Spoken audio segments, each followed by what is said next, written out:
നമ്മുടെ ജനാധിപത്യ മതനിരപേക്ഷ സ്വതന്ത്ര സോഷ്യലിസ്റ്റ് പരമാധികാര റിപ്പബ്ലിക് എന്ന സങ്കല്പം ഇത് യാദൃച്ഛികമായിട്ട് വരുന്നതല്ല.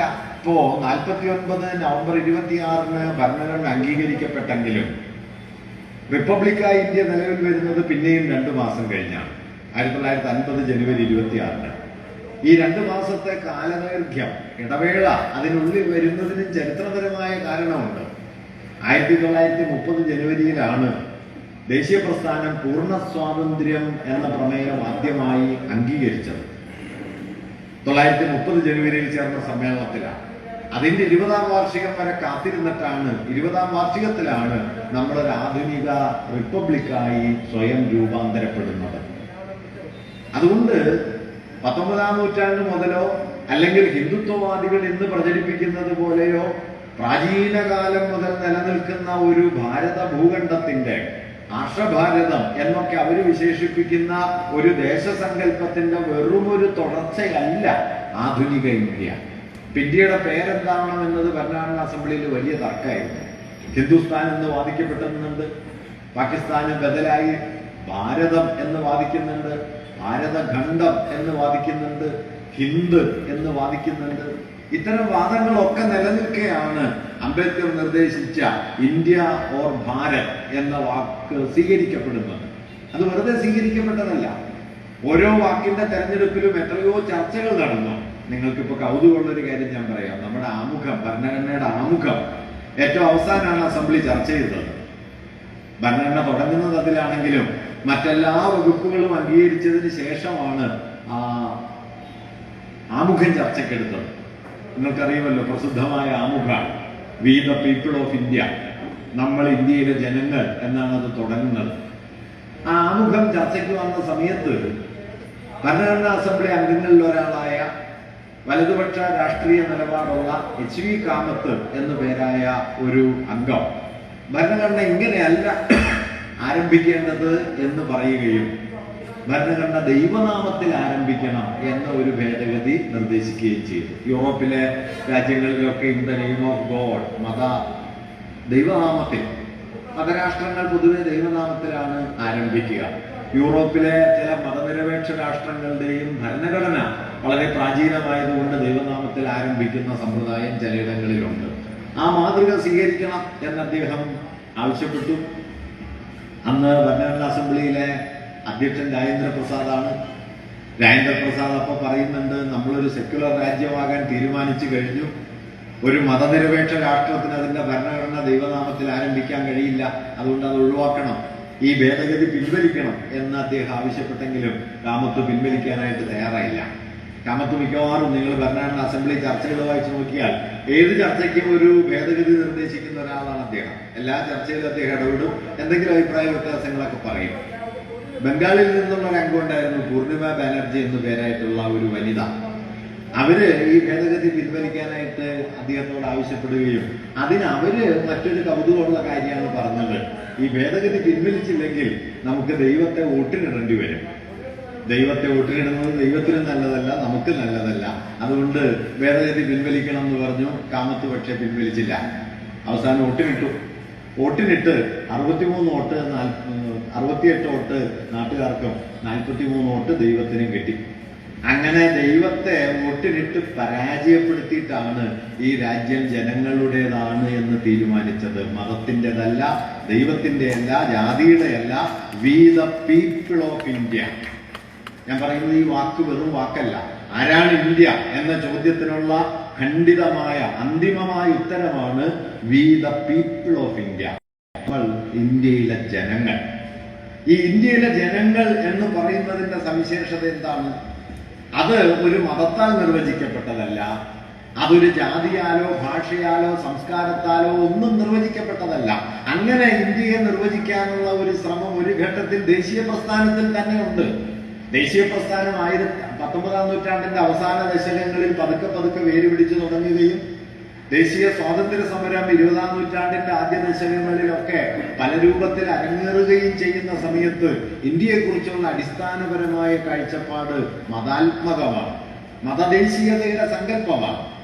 ആ മതദേശീയതാ സങ്കല്പത്തിന്റെ വലിയ ഉന്നതനായ പ്രതിനിധിയായിട്ടാണ് ഗാന്ധിജിക്ക് മുമ്പുള്ള ഏറ്റവും വലിയ ദേശീയ നേതാവിനെ നമ്മൾ കാണുന്നത് ബാലഗംഗാധര തിലകൻ. ഏതാണ്ട് 1920-കൾ വരെ ഇന്ത്യൻ ദേശീയ പ്രസ്ഥാനത്തിന്റെ പ്രബല സ്വഭാവം മതമാണ്. മതത്തെ മുൻനിർത്തിയാണ് രാഷ്ട്രം മനസ്സിലാക്കപ്പെടുന്നത്. ഇപ്പൊ തിലകനൊക്കെ മതനിരപേക്ഷമായ രാഷ്ട്രീയ ആശയത്തോടോ നവോത്ഥാനപരമായ ശ്രമങ്ങളോട് പോലുമോ താല്പര്യമുള്ള ആളായിരുന്നില്ല. ഇപ്പൊ ബാലികമാരുടെ വിവാഹം നിരോധിക്കണം എന്ന വാദത്തിന് അദ്ദേഹം എതിരായിരുന്നു. അയിത്ത നിരോധനത്തിന് അദ്ദേഹം എതിരാണ്. അത്തരത്തിലുള്ള പ്രകടമായ നവോത്ഥാന സംരംഭങ്ങളോടൊക്കെ വിയോജിക്കുകയും അടിസ്ഥാനപരമായി ബ്രിട്ടനിൽ നിന്നുള്ള സ്വാതന്ത്ര്യം എന്ന പ്രശ്നത്തെ ദേശീയതയുടെ ഒരൊറ്റ മുദ്രാവാക്യമാക്കി മാറ്റുകയുമാണ് തിലകനൊക്കെ ചെയ്യുന്നത്. തിലകൻ മാത്രമല്ല, സ്വദേശി പ്രസ്ഥാനം, അരവിന്ദ ഘോഷ്, രാംപ്രസാദ് ബിസ്മില്, ചന്ദ്രശേഖർ ആസാദ്, ഏതാണ്ട് 1915-20 വരെയുള്ള ഇന്ത്യൻ ദേശീയതയുടെ ചരിത്രം നോക്കിയാൽ മതനിരപേക്ഷമായ ചില അംശങ്ങൾ അവരോടെ കാണാമെന്നത് ശരിയാണെങ്കിലും അടിസ്ഥാനപരമായി മതത്തെ മുൻനിർത്തുന്ന ഒരു രാഷ്ട്രഭാവനയാണ് അവിടെ ശക്തമായിട്ടുള്ളത്. ഈ രാഷ്ട്രഭാവന ശക്തമായിരിക്കുന്ന സമയത്താണ് 1920-കളോടെ ഇതിന്റെ ഗതി മാറുന്നത്. ആ മാറ്റം എന്താന്ന് വെച്ചാൽ 1915-ൽ ഗാന്ധിജി ഇന്ത്യയിലേക്ക് മടങ്ങിയെത്തി. അദ്ദേഹത്തിന്റെ 45-ാം വയസ്സിലാണ് അദ്ദേഹം ഇന്ത്യയിൽ മടങ്ങിയെത്തുന്നത്. അദ്ദേഹം ഇന്ത്യയിലുടനീളം സഞ്ചരിക്കുകയും ഇന്ത്യയെക്കുറിച്ചുള്ള തന്റെ പുതിയൊരു കാഴ്ചപ്പാട് രൂപപ്പെടുത്തുകയും ചെയ്തു. ആ കാഴ്ചപ്പാടിനെ മുൻനിർത്തി അദ്ദേഹം സമരരംഗത്തേക്ക് ഇറങ്ങുകയും ദേശീയതയുടെ ഉള്ളടക്കത്തെ ആകമാനം വഴിതിരിച്ചു വിടുന്ന പുതിയൊരു ഇടപെടൽ അദ്ദേഹത്തിലൂടെ നിലവിൽ വരികയും ചെയ്തു. അതിന്റെ പ്രാരംഭ സ്ഥാനമാണ് 1917-ലെ ചമ്പാരൻ സത്യാഗ്രഹം. ചമ്പാരൻ സത്യാഗ്രഹത്തിൽ ഉന്നയിക്കപ്പെട്ട മുദ്രാവാക്യം ഗാന്ധിജി ബ്രിട്ടീഷുകാർ ഇന്ത്യ വിട്ടു പോകണമെന്നല്ല, ബ്രിട്ടീഷുകാർ ഇന്ത്യ വിടണമെന്നൊന്നുമല്ല. അതൊക്കെ പിന്നീട് എത്രയോ കഴിഞ്ഞിട്ടാണ്. ഞാൻ നേരത്തെ പറഞ്ഞതുപോലെ ഇന്ത്യക്ക് പൂർണ്ണ സ്വാതന്ത്ര്യം വേണമെന്ന് ദേശീയ പ്രസ്ഥാനം ഔദ്യോഗികമായി ആവശ്യപ്പെടാൻ 1930-ആയി. ആ ആവശ്യത്തിനും ഏതാണ്ട് 10 കൊല്ലം മുമ്പ് അഹമ്മദാബാദ് കോൺഗ്രസ് സമ്മേളനത്തില് അന്ന് കമ്മ്യൂണിസ്റ്റ് നേതാവായിരുന്ന ഹസ്രത്ത് മൊഹാനി, സ്വാമി കുമാരാനന്ദയും ഹസ്രത്ത് മൊഹാനിയും ചേർന്ന് പൂർണ്ണ സ്വാതന്ത്ര്യ പ്രമേയം കോൺഗ്രസ് സമ്മേളനത്തിൽ ആദ്യം അവതരിപ്പിക്കുന്നത് 1921-ലാണ്. ഇന്ത്യക്ക് പൂർണ്ണ സ്വാതന്ത്ര്യം വേണമെന്ന പ്രമേയം ആദ്യം ഉയർത്തുന്നത് 2 കമ്മ്യൂണിസ്റ്റുകാരാണ്, ഹസ്രത്ത് മൊഹാനിയും അതുപോലെ സ്വാമി കുമാരാനന്ദയും. ഹസ്രത്ത് മൊഹാനിക്ക് വേറെയും പ്രാധാന്യമുണ്ട് കേട്ടോ. അദ്ദേഹമാണ് ഇൻകുലാബ് സിന്ദാബാദ് എന്ന മുദ്രാവാക്യം എഴുതിയത്. അദ്ദേഹമാണ് നിങ്ങളിൽ പലർക്കും പരിചയം ഉണ്ടാവാൻ സാധ്യതയുള്ള ചുപ്കെ ചുപ്കെ രാത് ദിൻ എന്ന് പറയുന്ന അതിപ്രസിദ്ധമായ ഗുലാം അലിയുടെ ഗസൽ എഴുതിയത്. കവിയായിരുന്നു, രാഷ്ട്രീയ നേതാവായിരുന്നു, വലിയ പണ്ഡിതനായിരുന്നു. അങ്ങനെ പല നിലകളിലുള്ള ഒരാളായിരുന്നു ഹസ്രത്ത് മൊഹാനി. സാന്ദർഭികമായിട്ട് ഒരു കാര്യം കൂടി പറയാം. 46 ഡിസംബർ 9-ന് ഭരണഘടനാ അസംബ്ലി ചേർന്നു. 11-ാം തീയതിയാണ് അധ്യക്ഷനെ തെരഞ്ഞെടുത്തത്. രാജേന്ദ്ര പ്രസാദിനെ തെരഞ്ഞെടുത്തു.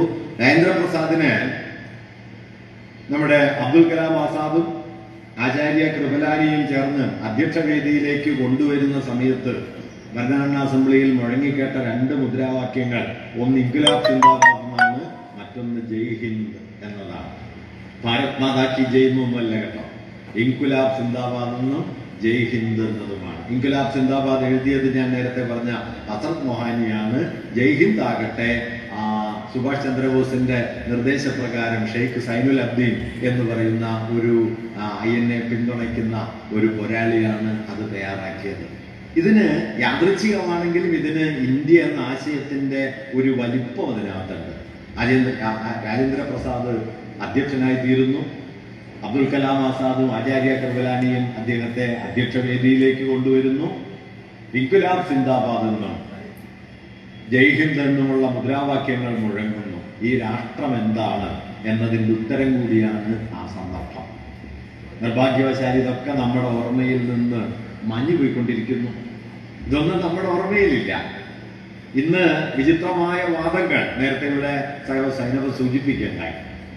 ഇന്ത്യയുടെ അഖണ്ഡത സംരക്ഷിക്കാൻ ഗാന്ധിജിയെ കൊല്ലുകയല്ലാതെ മറ്റൊരു മാർഗവുമില്ല എന്ന് അദ്ദേഹം തീരുമാനിച്ചു. അതിൽ ഒരു ന്യായമുണ്ട് എന്ന് കരുതുന്ന ഒരാളാണ് ഇന്ന് ജവഹർലാൽ നെഹ്റു സർവകലാശാലയുടെ വൈസ് ചാൻസലർ. ഗാന്ധി കൊലക്കേസിലെ പ്രതി ഇന്ന് പാർലമെന്റിന്റെ സെൻട്രൽ ഹാളിൽ ഗാന്ധിയുടെ ചിത്രത്തിന്റെ മറുപുറത്ത് ഒരു ഛായാചിത്രമായിട്ടുണ്ട് സവർക്കർ. ഒന്നാം എൻ ഡി എ ഗവൺമെന്റിന്റെ കാലത്താണ് സവർക്കറുടെ ചിത്രം പാർലമെന്റിൽ പ്രതിഷ്ഠിച്ചത്. അന്ന് ഇന്ത്യയിലെ പ്രമുഖനായ ഒരു പത്രപ്രവർത്തകൻ എഴുതുകയുണ്ടായി, ഗാന്ധിയുടെ ചിത്രത്തിന്റെ നേരെ മറുപുറത്താണ് സെൻട്രൽ ഹാളിൽ സവർക്കറുടെ ചിത്രം. അന്ന് ഇന്ത്യയിലെ ഒരു പ്രമുഖനായ പത്രപ്രവർത്തകൻ എഴുതിയത്, ഗാന്ധിജിക്ക് പുറംതിരിഞ്ഞുകൊണ്ടല്ലാതെ നിങ്ങൾക്ക് സവർക്കറെ വണങ്ങാനാവില്ല. ഇത് ഇന്ത്യ എന്നതിന്റെ രണ്ട് താല്പര്യങ്ങളാണ്, രണ്ട് സമീപനങ്ങളാണ്. എന്താണ് ഇന്ത്യ? അതാണ് ഞാൻ വിശദീകരിക്കാൻ ശ്രമിക്കുന്നത്. 1920 വരെ രൂപപ്പെട്ട ഇന്ത്യയുടെ രാഷ്ട്രപിതാവാകാൻ ഏതാണ്ട് യോഗ്യതയുള്ള ഒരാളാണ് സവർക്കർ. 20 മുതൽ വഴിതിരിയുന്നത് ഞാൻ നേരത്തെ പറഞ്ഞതുപോലെ 1917 ചമ്പാരനിൽ സമരം തുടങ്ങുന്നു. ചമ്പാരൻ സത്യാഗ്രഹത്തിന്റെ മുദ്രാവാക്യം എന്തായിരുന്നു? കർഷകർക്ക് വിളവിന് വില കിട്ടണം എന്നതാണ്. ആദ്യമായിട്ടാണ് ഇന്ത്യയുടെ രാഷ്ട്രീയ ചരിത്രത്തിൽ കർഷകർക്ക് വിളവിന് വില കിട്ടുക, കർഷകരുടെ ഒരു സാമൂഹ്യാവശ്യം ഒരു രാഷ്ട്രീയ മുദ്രാവാക്യമായി ഉയരുന്നു. പിന്നാലെ എത്രയോ മുദ്രാവാക്യങ്ങൾ ഉയർന്നു. ഉപ്പ് സത്യാഗ്രഹം, ഉപ്പിന് നികുതി കൊടുക്കില്ല. ഗാന്ധിജി ഉപ്പ് സത്യാഗ്രഹങ്ങൾ ആശയം കൊണ്ടുവന്ന സമയത്ത് വാസ്തവത്തിൽ ഇന്ത്യയിൽ കോൺഗ്രസ് നേതൃത്വം തന്നെ ആ സമരത്തിന്റെ സാധ്യതയിൽ, ആ മുദ്രാവാക്യത്തിന്റെ സാധ്യതയിൽ സംശയാലുക്കളായിരുന്നു. ചിലർ പറഞ്ഞത് ഒരു അഖിലേന്ത്യാ സമരം നടത്താനൊക്കെ വകയുള്ള വിഷയമാണോ ഈ ഉപ്പ്? കുറച്ചുകൂടി ഗൗരവമുള്ള എന്തെങ്കിലും വിഷയം വേണ്ടേ? വാസ്തവത്തിൽ അവരത് വേണ്ട പോലെ തിരിച്ചറിഞ്ഞിട്ടില്ല. കാരണം ഇന്ത്യയിൽ അന്ന് ബ്രിട്ടീഷ് ഗവൺമെന്റിന്റെ നികുതി വരുമാനത്തിന്റെ 20% ഉപ്പിൽ നിന്നുള്ള നികുതിയാണ്. ഉപ്പുണ്ടാക്കാനുള്ള മൊത്തം ചെലവിന്റെ 140% അധികം നികുതി ചെലുത്തിയിട്ടാണ് ഉപ്പ് വിറ്റുകൊണ്ടിരുന്നത്. അപ്പോഴാണ് ഗാന്ധി ഇടപെട്ട് പറയുന്നത്, ഈ ഉപ്പ് ഇതായി കടലിലുള്ളതാണ്, ഇത് നിങ്ങൾക്ക് നികുതി തരാൻ പറ്റില്ല. വലിയ സമരമായി തീർന്നു. ഇന്ത്യ ചരിത്രത്തിൽ ഏറ്റവും പ്രക്ഷുബ്ധമായ സമരങ്ങളിലൊന്നായിട്ട് നിയമലംഘന പ്രസ്ഥാനമായിട്ട് അത് മാറി. പിന്നാലെ സ്വദേശി പ്രസ്ഥാനം വന്നു, സ്വദേശി വസ്ത്രം വന്നു, അവരവരുണ്ടാക്കുന്ന വസ്ത്രം ധരിക്കുക എന്ന് വന്നു. മലയാളത്തിൽ വള്ളത്തോള് കവിതയിൽ പാടുന്നല്ലോ, ഞങ്ങൾ നൂറ്റ നൂലുകൊണ്ട് ഞങ്ങൾ നെയ്ത വസ്ത്രം കൊണ്ട് നിർമ്മിതമീ അനീതിക്കൊരന്ത്യാവരണം. ഇങ്ങനെ രാഷ്ട്രീയ സ്വാതന്ത്ര്യം എന്നതിന്, സാമൂഹിക പരിവർത്തനത്തിന്റെ, കർഷക സംഘാടനത്തിന്റെ, തൊഴിലാളികളുടെ രൂപപ്പെടലിന്റെ ഒക്കെ വിശാല ഭൂമികയാക്കി മാറ്റുന്ന ഒരു ഘട്ടമാണ് 1920 ശേഷമുള്ള ഇന്ത്യയുടെ ദേശീയതാ സങ്കല്പം. അത് മതത്തെ രാഷ്ട്രഭാവനയുടെ കേന്ദ്രത്തിന് പുറത്തു കൊണ്ടുപോവുകയും മതത്തേക്കാൾ പ്രബലമായ തൊഴിലാളി ബോധം, കർഷക ബോധം, രാഷ്ട്രീയ ബോധം നമ്മുടെ ദേശീയതയുടെ ഉള്ളിലേക്ക് സന്നിവേശിപ്പിക്കുകയും ചെയ്തു. ഇങ്ങനെ മതകേന്ദ്രിതമായ ഒരു രാഷ്ട്രം എന്ന സങ്കല്പത്തിന് പകരം മതങ്ങൾക്കും ജാതിഭേദങ്ങൾക്കും ഭാഷകൾക്കും പ്രദേശഭേദങ്ങൾക്കും ഒക്കെ കുറുകെ നീങ്ങാൻ കെൽപ്പുള്ള കർഷക സ്വത്വത്തെ, തൊഴിലാളി സ്വത്വത്തെ ഒക്കെ ഉയർത്തിക്കൊണ്ടുവന്ന് അതിനെ ഒരു രാഷ്ട്രീയ സംഘാടനത്തിന്റെ കേന്ദ്രത്തിൽ നിർത്തിക്കൊണ്ടാണ് വാസ്തവത്തിൽ 20 ശേഷം ദേശീയ പ്രസ്ഥാനം മുമ്പോട്ട് പോകുന്നത്. ആ ദേശീയ പ്രസ്ഥാനത്തിന്റെ ആശയാവലികളാണ് നമ്മുടെ ഭരണഘടനയായും നമ്മുടെ രാഷ്ട്രഭാവനയായും മാറിയത്. അതല്ലാതെ അതിനു മുമ്പ് നിലനിന്നിരുന്ന മതകേന്ദ്രിതമായ ഒരു ദേശഭാവനയല്ല. അതുകൊണ്ട് മതത്തെ മുൻനിർത്തുന്ന, അതുകൊണ്ട് തന്നെയാണ് 1920 ശേഷമുണ്ടായ എല്ലാ ദേശീയ മുന്നേറ്റങ്ങളിൽ നിന്നും ഹിന്ദുത്വ ശക്തികൾ നിരന്തരമായി അതിനെ തകർക്കാൻ ശ്രമിച്ചുകൊണ്ടിരുന്നത്. എന്താണ് ഹിന്ദുത്വത്തിന്റെ ദേശീയതയുമായുള്ള ബന്ധം, രാജ്യസ്നേഹവുമായുള്ള ബന്ധം എന്ന് ചോദിച്ചാൽ, ഈ രാഷ്ട്രത്തെ ഇല്ലാതാക്കാൻ, ജനാധിപത്യ മതനിരപേക്ഷമായ ഒരു സമൂഹം എന്ന ആശയത്തെ ഇല്ലാതാക്കാൻ ബ്രിട്ടീഷ് ഗവൺമെന്റിന്റെ പിന്നണി പട്ടാളമായി പ്രവർത്തിക്കാൻ ഇന്ത്യയിൽ ഏറ്റവും സന്നദ്ധമായ വിഭാഗം വർഗീയ ശക്തികളാണ്. വർഗീയ ശക്തികളുടെ അത് ഏത് ഘട്ടത്തിലും കേട്ടോ. ഇപ്പൊ 1910 ജയിലിൽ അടയ്ക്കപ്പെട്ടതിന് തൊട്ടു പിന്നാലെ മുതൽ സവർക്കർ ബ്രിട്ടീഷ് ഗവൺമെന്റിന് മാപ്പ് എഴുതിക്കൊണ്ടിരുന്നു. മാപ്പ് എഴുതിയത് മഹാത്മാഗാന്ധി പറഞ്ഞിട്ടാണെന്നാണ് ഏറ്റവും അവസാനത്തെ ഒരു വാദം. ആദ്യത്തെ 4 മാപ്പ് എഴുതുന്ന സമയത്ത് ഗാന്ധി ഇന്ത്യയിൽ എത്തിയിട്ടില്ല. ഗാന്ധി ഇന്ത്യയിൽ എത്തുന്നത് 1914 ഡിസംബർ അവസാനം അവിടെ നിന്ന് പുറപ്പെട്ട് 15 ജനുവരി 9 ഗാന്ധിജി ഇന്ത്യയിൽ എത്തുന്നത്. അതിനു മുമ്പ് സവർക്കറുടെ 4 മാപ്പ് വന്നു. 3ാമത്തെ മാപ്പിൽ മൂപ്പര് പറയുന്നത്, എന്നെ വിട്ടയച്ചാൽ ഞാൻ വെറുതെ ഇരുന്നോളാം, ബ്രിട്ടീഷ് ഗവൺമെന്റിനെതിരെ യുദ്ധം ചെയ്യില്ല എന്നൊന്നുമല്ല. അദ്ദേഹം പറയുന്നത്, എന്നെ വിട്ടയച്ചാൽ എന്റെ പിന്തുണ മാത്രമല്ല, എന്റെ അനുയായികളായ 10,000-കണക്കിന് ആളുകളുടെ പിന്തുണ, യുവാക്കളുടെ പിന്തുണ ഗവൺമെന്റ് ഉറപ്പാക്കാനായിട്ട് എനിക്ക് കഴിയും. തുടർന്ന് കാൽക്കൽ വീണ് അവസാനത്തെ മാപ്പപേക്ഷ നൽകുന്നത് ഇത്രമേൽ ഹൃദയവിശാലതയുള്ള മാതാവല്ലാതെ ഈ മുടിയനായ പുത്രൻ ആരാണ് അഭയം നൽകുക? ഇതൊക്കെ സവർക്കർ എഴുതിയ മാപ്പപേക്ഷയിലുണ്ട് കേട്ടോ. എങ്കിലും അപ്പോഴൊന്നും മാപ്പ് കിട്ടിയില്ല. പിന്നെ 10-11 കൊല്ലം കത്തെഴുതേണ്ടി വന്നു. 1924 അദ്ദേഹത്തിന് ജയിൽ മോചനം കിട്ടിയത്. ആദ്യം വീട്ടുതടങ്കലിലായിരുന്നു, പിന്നെ രത്നഗിരി ജില്ല വിട്ടുപോകരുതെന്നായിരുന്നു.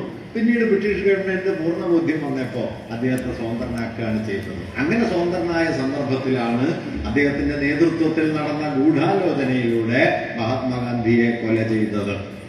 മഹാത്മാഗാന്ധി വധത്തിലെ മുഖ്യ ആസൂത്രകനാണ് ഇദ്ദേഹമെന്ന് ആ കേസ് അന്വേഷിച്ച ബോംബെയിലെ പോലീസ് സൂപ്രണ്ട് ആ വധക്കേസിനെ കുറിച്ച് പിൽക്കാലത്ത് സവിശദമായ അന്വേഷണം നടത്തി വിപുലമായ റിപ്പോർട്ട് തയ്യാറാക്കിയ ജസ്റ്റിസ് ജീവൻലാൽ കപൂർ എന്ന കപൂർ കമ്മീഷൻ റിപ്പോർട്ട് തയ്യാറാക്കിയ ജസ്റ്റിസ് കപൂർ, അന്നത്തെ ആഭ്യന്തരമന്ത്രിയും ഹിന്ദുത്വത്തിന്റെ പ്രിയനായകനുമായ സർദാർ വല്ലഭായ് പട്ടേൽ, ഇവര് 3 പേരും ഖണ്ഡിതമായി രേഖപ്പെടുത്തിയിട്ടുള്ള ഒരു കാര്യം, ഗാന്ധി വധക്കേസ് എന്ന് പറയുന്നത് സവർക്കറുടെ നേതൃത്വത്തിലുള്ള ഒരു ഗൂഢാലോചനയുടെ ഉൽപ്പന്നമാണ്. നിർഭാഗ്യവശാൽ അന്നത്തെ കോടതി വിചാരണകളിൽ ഡൽഹി പോലീസിന്റെയും ബോംബെ പോലീസിന്റെയും തെളിവുകൾ തമ്മിൽ കൂട്ടിയിണക്കുന്നതിലുണ്ടായ ചില പാളിച്ചകൾ അത് ബോധപൂർവം ഉണ്ടാക്കിയതാണ് എന്ന് കരുതുന്നവർ ധാരാളമുണ്ട്. കാരണം ഗാന്ധി വധത്തിന്റെ 1948 ജനുവരി 30 ഗാന്ധി വധിക്കപ്പെടുന്നു. അതിന് 5 ദിവസം മുമ്പ് 24 രാത്രിയിൽ ഗാന്ധി വധത്തിൽ പങ്കുചേർന്ന ഗോഡ്സെയും നാരായണാപ്തയും പിന്നീട് ആ കൊലക്കേസിൽ മാപ്പുസാക്ഷിയായി മാറിയ ദിഗംബർ ബാഡ്ഗെ എന്ന് പറയുന്ന ആളും സവർക്കറെ കാണാൻ ചെല്ലുന്നു. ബാഡ്ഗെയെ പുറത്തു നിർത്തി ഈ ആപ്തയെയും ഗോഡ്സെയും സവർക്കറെ കാണാൻ വീടിനകത്തേക്ക് പോകുന്നു. അരമണിക്കൂറിലധികം നീണ്ട സംഭാഷണം കഴിഞ്ഞ് അവർ പുറത്തു വരുമ്പോൾ വിജയിച്ചു വരൂ എന്ന് ഇവരെ സവർക്കർ ആശീർവദിച്ച് അനുഗ്രഹിച്ചു വിട്ടു എന്ന് ബാഡ്ഗെ മാപ്പുസാക്ഷി മൊഴിയിൽ കൊടുത്തിട്ടുണ്ട്. ഇവര് കാണാൻ ചെന്നതും ഈ 3 പേർ കാണാൻ ചെന്ന കാര്യം സവർക്കറുടെ അന്നത്തെ സെക്യൂരിറ്റി ചീഫായിരുന്ന ആളും അദ്ദേഹത്തിന്റെ വീട്ടിലെ സഹായിയും പിന്നീട് മൊഴി നൽകുകയും ചെയ്തിട്ടുണ്ട്. നിർഭാഗ്യവശാൽ ഈ 2 മൊഴികളും ഒരുപോലെ കോടതിയിൽ എത്താതെ പോയതുകൊണ്ട് സവർക്കർ എത്തിച്ചേർന്നു എന്നതിന്, സവർക്കറെ കാണാൻ ഇവരെത്തി എന്നത് ബാഡ്ഗെയുടെ മൊഴിക്ക് അപ്പുറം മറ്റു തെളിവുകളില്ല എന്ന് പറഞ്ഞ് സവർക്കറെ കുറ്റമുക്തനാക്കുകയാണ് ഗാന്ധി വധക്കേസിന്റെ വിചാരണയുടെ സന്ദർഭത്തിൽ സംഭവിച്ചത്. ജസ്റ്റിസ് കപൂർ അതെല്ലാം ചൂണ്ടിക്കാണിച്ചിട്ടുണ്ട് വിശദമായി. ജസ്റ്റിസ് കപൂർ കമ്മീഷനിൽ ഖണ്ഡിതമായി പറയുന്നുണ്ട്, ലഭ്യമായ എല്ലാ തെളിവുകളും വച്ചാൽ സവർക്കറുടെ നേതൃത്വത്തിൽ നടന്ന ഗൂഢാലോചനയല്ലാതെ മറ്റൊന്നും ഗാന്ധിവധത്തിന് പിന്നിൽ നമുക്ക് ഉറപ്പിച്ചു പറയാൻ കഴിയും. ഇത് ഇന്നിപ്പോ ഭീമാകാരമായ പ്രതിമ പടുത്തുയർത്തി നെഹ്റുവിനേക്കാൾ മഹാനാണ് എന്ന് ഇവർ വാദിക്കുന്ന, അവതരിപ്പിച്ചുകൊണ്ടിരിക്കുന്ന സർദാർ വല്ലഭായ് പട്ടേൽ തന്നെ ഇന്ത്യയിലെ സവർക്കറുടെ നേതൃത്വത്തിലുള്ള മതഭ്രാന്ത സംഘമാണ് ഗാന്ധിവധത്തിന്റെ പിന്നിൽ എന്ന് രേഖപ്പെടുത്തിയിട്ടുണ്ട്. അതുപോലെ നഗർവാല എന്ന് പറയുന്ന ഒരു SP ആണ് ബോംബെ ഇന്റലിജൻസിന്റെ തലവനായി അന്ന് പ്രവർത്തിച്ചുകൊണ്ടിരുന്നത്. അദ്ദേഹം പറഞ്ഞു, മരണം വരെ ഞാൻ ഉറച്ചു വിശ്വസിക്കുന്ന കാര്യം സവർക്കറുടെ നേതൃത്വത്തിലുള്ള ഗൂഢാലോചനയാണ് ഗാന്ധിവധം എന്നാണ്. ഞാനിത് പറയുന്നത് യാദൃച്ഛികമായിട്ട് സംഭവിക്കുന്നതല്ല. കാരണം സവർക്കർ പ്രതിനിധാനം ചെയ്യുന്ന ഒരു രാഷ്ട്രസങ്കല്പമുണ്ട്. ഹിന്ദുത്വ എന്ന പേരിൽ അദ്ദേഹം മുമ്പോട്ട് വെച്ച ഒരു കാഴ്ചപ്പാടുണ്ട്. Fatherland and holy land of Hindus. ആരാണോ ഈ രാജ്യത്തെ തങ്ങളുടെ പുണ്യഭൂമിയും പിതൃഭൂമിയുമായി കാണുന്നത് അവരുടേതാണ് ഇന്ത്യ എന്നതാണ് സവർക്കറുടെ രാഷ്ട്രഭാവന. അതുകൊണ്ട് നിങ്ങളുടെ പുണ്യഭൂമിയാകണം, നിങ്ങളുടെ ജന്മഭൂമിയായാൽ പോരാ, നിങ്ങളുടെ പുണ്യഭൂമിയാകണം, നിങ്ങളുടെ പിതൃഭൂമിയാകണം. ലോകത്ത് ഒരാധുനിക രാഷ്ട്രവും അവിടുത്തെ പൗരത്വത്തെ നിർവചിക്കുന്നതിന്റെ ആധാരമായി തങ്ങളുടെ പുണ്യജന്മസ്ഥലമായി ഈ പ്രദേശത്തെ കരുതുന്നുണ്ടോ എന്ന ഒരു മാനദണ്ഡം സ്വീകരിച്ചിട്ടേയില്ല. നേരത്തെയുള്ള സൈനിക സഖാവ് നമ്മുടെ പൗരത്വത്തിന്റെ സമരത്തെക്കുറിച്ച് പറഞ്ഞു. ഇന്ത്യയിലെ പൗരത്വ നിയമത്തിൽ ഭേദഗതി കൊണ്ടുവന്ന ഈ ഘട്ടത്തിൽ നമ്മൾ ഓർക്കേണ്ട ഒരു കാര്യം, ഈ പൗരത്വ ഭേദഗതിക്ക് വേണ്ടി ഇപ്പൊ ഉന്നയിക്കുന്ന എല്ലാ വാദഗതികളും കമ്പോട് കമ്പ് പരിശോധിച്ച് തള്ളിക്കളഞ്ഞിട്ടാണ് വാസ്തവത്തിൽ ഭരണഘടനാ അസംബ്ലി പൗരത്വത്തെ കുറിച്ചുള്ള വ്യവസ്ഥകൾ തയ്യാറാക്കിയത്. പൗരത്വ നിയമമൊക്കെ ചർച്ച ചെയ്യുന്ന സമയത്ത്, പൗരത്വ വകുപ്പുകൾ ചർച്ച ചെയ്യുന്ന സമയത്ത് ഇന്ത്യ അതിഭീകരമായ വർഗീയ ലഹളയിലാണ്. ഇന്ത്യയിൽ നിന്ന് പാകിസ്ഥാനിലേക്ക് പോയ ആളുകൾ, പാകിസ്ഥാനിൽ നിന്ന് ഇന്ത്യയിലേക്ക് വന്ന ആളുകൾ, ലോകത്തിന്റെ പല ഭാഗങ്ങളിൽ നിന്ന് സ്വാതന്ത്ര്യത്തിന് ശേഷം ഇന്ത്യയിലേക്ക് വന്നവർ, ഇവരെയൊക്കെ എങ്ങനെയാണ് കൈകാര്യം ചെയ്യേണ്ടത് എന്ന സവിശദമായ പരിശോധന അക്കാലത്ത് നടക്കുകയുണ്ടായി. ഇന്ത്യയിൽ നിന്ന് പാകിസ്ഥാനിലേക്ക് പോയവർക്ക് പൗരത്വം നഷ്ടപ്പെടും എന്ന് തീരുമാനിച്ചു. പാകിസ്ഥാനിൽ നിന്ന് ഇന്ത്യയിലേക്ക് വരുന്നവർക്ക് പൗരത്വം നൽകുമെന്ന് തീരുമാനിച്ചു. തർക്കം വന്നൊരു വിഷയം ഇന്ത്യയിൽ നിന്ന് ആദ്യം പാകിസ്ഥാനിലേക്ക് പോയി പിന്നീട് മടങ്ങി വരുന്നവർക്ക് പൗരത്വം നൽകണമോ വേണ്ടയോ എന്നായിരുന്നു. നൽകിക്കൂടാ എന്ന് ഹിന്ദുത്വവാദികൾ വാദിച്ചെങ്കിലും ഭരണഘടന അങ്ങനെ നൽകിക്കൂടാ എന്ന വാദത്തെ തള്ളിക്കളയുകയാണ് ചെയ്തത്. അതിൽ അവർ പറഞ്ഞ ഒരു കാര്യത്തിലുള്ളൂ, നെഹ്റു എന്ന് ഖണ്ഡിതമായി പറയുന്നുണ്ട്, ഇന്ത്യയെ സംബന്ധിച്ച് മടങ്ങി വരുന്നവർ എന്നൊരു കാറ്റഗറിയേ ഉള്ളൂ, ഇന്ത്യയിലേക്ക് വരുന്നവർ എന്നൊരു കാറ്റഗറിയേ ഉള്ളൂ, അല്ലാതെ അതിൽ മുസ്ലിങ്ങളോ ഹിന്ദുക്കളോ സിഖുകാരോ പാഴ്സികളോ ഒന്നുമില്ല. മതത്തെ പൗരത്വത്തിന്റെ ആധാരമാക്കി കൂടാ എന്ന് ഈ മതലഹളകളുടെ നടുവിൽ, ചോരപ്പുഴയുടെ നടുവിൽ ഇരുന്ന് തീരുമാനിച്ചതാണ് ഇന്ത്യൻ ഭരണഘടനാ അസംബ്ലി. അതാണ് നമ്മുടെ ഭരണഘടനയുടെ വകുപ്പുകളായി മാറിയത്. പിന്നീട് അതിനെ മുൻനിർത്തിയാണ് സിറ്റിസൺഷിപ്പ് ആക്ട് ഉണ്ടായത്. ഇതിനെയൊക്കെ അട്ടിമറിച്ചുകൊണ്ടാണ് കഴിഞ്ഞ 8-10 വർഷങ്ങൾക്കിടയിൽ, 6-7 വർഷങ്ങൾക്കിടയിൽ ഓരോ ഭരണഘടനാ സംവിധാനങ്ങളെയും തകർക്കുന്നത്. ഭരണഘടന മുമ്പോട്ട് വയ്ക്കുന്നു എന്ന് പറഞ്ഞാൽ ഭരണഘടനാ അസംബ്ലിയിൽ വട്ടം കൂടിയിരുന്ന കുറെ പണ്ഡിതന്മാർ ആലോചിച്ചുണ്ടാക്കിയ വകുപ്പുകളും ചട്ടങ്ങളും നല്ല കാണേണ്ടത്. മറിച്ച് ഇന്ത്യ എന്താകണം എന്നതിനെ കുറിച്ച് ദേശീയ പ്രസ്ഥാനം രൂപപ്പെടുത്തിയെടുത്ത വീക്ഷണഗതികളുടെ ക്രോഡീകരണമാണ് വാസ്തവത്തിൽ ഇന്ത്യൻ ഭരണഘടന. അതിനെ അട്ടിമറിക്കാനാണ്. അതുകൊണ്ട് ഇന്ത്യയെ നിർമ്മിച്ചെടുത്ത ഒരു രാഷ്ട്രഭാവനയെ നിർമ്മിച്ചെടുത്ത നമ്മുടെ സ്വാതന്ത്ര്യ സമരത്തിന്റെ വിപുല പൈതൃകത്തെ അട്ടിമറിക്കാനും ആ പൈതൃകത്തെ അട്ടിമറിക്കുന്നതിന് അന്ന് തുണയായി നിന്ന ഹിന്ദുത്വത്തിന്റെ വീക്ഷണങ്ങളെ രാഷ്ട്രഭാവനയാക്കി മാറ്റാനുമാണ് ഇന്ന് ശ്രമം നടക്കുന്നത് എന്നതാണ് നമ്മൾ മനസ്സിലാക്കേണ്ട കാര്യം. വർഗീയത ഉയർത്തുന്ന വെല്ലുവിളി എന്നുള്ളത് ഏതെങ്കിലും ഒരു ഭരണഘടനാ വകുപ്പിലോ ഏതെങ്കിലും ഒരു സംസ്ഥാനത്തോ കടന്നുകയറ്റം നടത്തുകയും രാഷ്ട്രീയമായ ക്രിമിനൽ ഗൂഢാലോചനകൾ നടത്തുകയും ചെയ്യുന്നു എന്നതൊന്നുമല്ല. അതെല്ലാം നടക്കുന്നുണ്ട്. തങ്ങളെ എതിർക്കുന്നവരെ ജയിലിലടയ്ക്കുന്നുണ്ട്, താൻ പ്രതിഷേധിക്കുന്നവരെ രാജ്യദ്രോഹികളായി മുദ്രകുത്തുന്നുണ്ട്, രാഷ്ട്രത്തെ മതപരമായി വിഭജിക്കാൻ ശ്രമിക്കുന്നുണ്ട്. ഇതെല്ലാം അരങ്ങേറിക്കൊണ്ടിരിക്കെ തന്നെ ഇതിനേക്കാളൊക്കെ മാരകമായ വെല്ലുവിളി ഒരു രാഷ്ട്രം എന്ന നിലയിൽ ഇന്ത്യ വർഗീയതയിൽ നിന്ന് നേരിടുന്നുണ്ട്. ആ വെല്ലുവിളി എന്താണെന്ന് വെച്ച് കഴിഞ്ഞാൽ അത് ഈ രാഷ്ട്രത്തിന്റെ അടിസ്ഥാന സ്വഭാവത്തെ അട്ടിമറിക്കാൻ, അഥവാ ഈ രാഷ്ട്രം എങ്ങനെയാണോ നിലവിൽ വന്നത് ആ രൂപപ്പെടലിന്റെ ചരിത്രത്തെ അകമേ റദ്ദാക്കാൻ പോകുന്ന അതിന്റെ വിപരീത ദിശയിലേക്ക് ഈ രാഷ്ട്രത്തെ കൊണ്ടുപോകാനുള്ള ആസൂത്രിത ശ്രമങ്ങളാണ് ഇപ്പൊ നടക്കുന്നത്. ഓരോ ഭരണഘടനാ സ്ഥാപനങ്ങളും തകരുന്നു. ഇപ്പൊ പിൻവലിക്കപ്പെട്ട കാർഷിക ബില്ല് എങ്ങനെയാണ് രാജ്യസഭയിൽ പാസ്സായത്? രാജ്യസഭയിൽ ബില്ല് പാസ്സാവണമെങ്കിൽ ശബ്ദ വോട്ടെടുപ്പല്ല നടത്തേണ്ടത്, ക്രമത്തിൽ വോട്ടെടുപ്പ് നടത്തണം. വോട്ടെടുപ്പ് കേരളത്തിൽ നിന്ന് അന്ന് രാജ്യസഭയിലുള്ള കെ രാഗേഷ് ആവശ്യപ്പെടുന്നുണ്ട്, ഇളമരങ്കരി സഖാവ് ആവശ്യപ്പെടുന്നു, തമിഴ്നാട്ടിൽ നിന്നുള്ള MP-മാരിൽ ഒരാൾ ആവശ്യപ്പെടുന്നുണ്ട്. പക്ഷേ രാജ്യസഭയിൽ വോട്ടെടുപ്പ് നടത്തിയില്ല. ശബ്ദ വോട്ടെടുപ്പ് നടത്തിയതായി പ്രഖ്യാപിച്ച് ഈ നിയമങ്ങൾ പാസ്സായതായി അംഗീകരിക്കുകയാണ് ചെയ്തത്. അപ്പം ചുടുന്ന വേഗത്തിൽ ഓരോ ദിവസവും നിയമങ്ങൾ വരുന്നു. വാസ്തവത്തിൽ സെലക്ട് കമ്മിറ്റി, സബ്ജക്ട് കമ്മിറ്റി മുതലായ പുനഃപരിശോധനാ സമിതികൾക്ക് നിയമങ്ങൾ പോകുന്നില്ല. കാരണം 540 അംഗങ്ങളുള്ള ലോകസഭയ്ക്ക് ഒരു നിയമത്തിന്റെ എല്ലാ വിശദാംശങ്ങളും സസൂക്ഷ്മം പരിശോധിച്ച് വിലയിരുത്താൻ സമയം ഉണ്ടാവില്ല. അതിനുള്ള പ്രാപ്തിയും പലപ്പോഴും എല്ലാ അംഗങ്ങൾക്കും ഉണ്ടാവില്ല. അതുകൊണ്ട് ഒരു വിദഗ്ധ സമിതി ഉണ്ടാവുന്നു. ആ വിദഗ്ധ സമിതിക്ക് മുമ്പാകെ ഈ ബില്ല് ചെല്ലുന്നു. ഈ ബില്ലിനോടുള്ള പ്രതികരണങ്ങൾ, വിമർശനങ്ങൾ, ഭിന്നാഭിപ്രായങ്ങളൊക്കെ ആ സമിതിയുടെ മുമ്പാകെ വരുന്നു. അവർ സസൂക്ഷ്മം പരിശോധിച്ച് ഭേദഗതികൾ നിർദ്ദേശിക്കുന്നു. ആ ഭേദഗതികളോടെ ബില്ല് പാർലമെന്റിൽ വരുന്നു, വീണ്ടും ചർച്ച ചെയ്യപ്പെട്ട് അംഗീകരിക്കപ്പെടുന്നു. അതായത് ഒരു ബില്ല് എന്ന് പറയുന്നത് അത് കേവലമായ ഭൂരിപക്ഷത്തിന്റെ മുമ്പിൽ പാസാക്കപ്പെടേണ്ടതല്ല, ജനങ്ങളുടെയും സമൂഹത്തിന്റെയും ജീവിത ബന്ധങ്ങളിൽ നിന്ന് ആശയങ്ങൾ രൂപപ്പെടുത്തി മുമ്പോട്ട് കൊണ്ടുപോകേണ്ടതാണ് എന്നതാണ് ഈ പരിശോധനാ സമിതികളുടെ അർത്ഥം. ഇന്ന് എന്ത് സംഭവിക്കുന്നു? സെലക്ട് കമ്മിറ്റിയിലേക്കോ സബ്ജക്ട് കമ്മിറ്റിയിലേക്കോ ബില്ലുകളൊന്നും അയക്കാതെ ബില്ല് അവതരിപ്പിക്കുന്നു, ഭൂരിപക്ഷത്തിന്റെ ബലത്തിൽ പാസ്സായതായി പ്രഖ്യാപിക്കുന്നു. അതാണ് ഞാൻ തുടക്കത്തിൽ പറഞ്ഞ ജനാധിപത്യത്തിന് പകരം മെജോറിറ്റേറിയനിസം അധികാരം കൈയാളുന്നു. മെജോറിറ്റേറിയനിസം എന്ന് പറയുന്നതിന്റെ അടുത്ത ചുവടിന്റെ പേരാണ് ഫാഷിസം എന്നത്. ഭൂരിപക്ഷത്തിനെ ജീവിക്കേണ്ടതുള്ളൂ. ഭൂരിപക്ഷ ഹിതമാണ് രാഷ്ട്രഹിതം, ഭൂരിപക്ഷ താല്പര്യങ്ങളാണ് രാഷ്ട്ര താല്പര്യങ്ങൾ. ന്യൂനപക്ഷങ്ങളായിരിക്കുക, ഭിന്നാഭിപ്രായങ്ങൾ പുലർത്തുക എന്നത് രാജ്യദ്രോഹമാണ്. ഈ യുക്തിയാണ് ഇന്ന് ഇന്ത്യയിൽ ആധിപത്യം നേടിക്കൊണ്ടിരിക്കുന്നത്. ഈ യുക്തിക്കെതിരായ പ്രതിരോധമായിരുന്നു, ചെറുത്തുനിൽപ്പായിരുന്നു വാസ്തവത്തിൽ ഗാന്ധിവാദത്തിൽ കരിയവസാനിച്ചത് എന്ന കാര്യം നാം മനസ്സിലാക്കണം.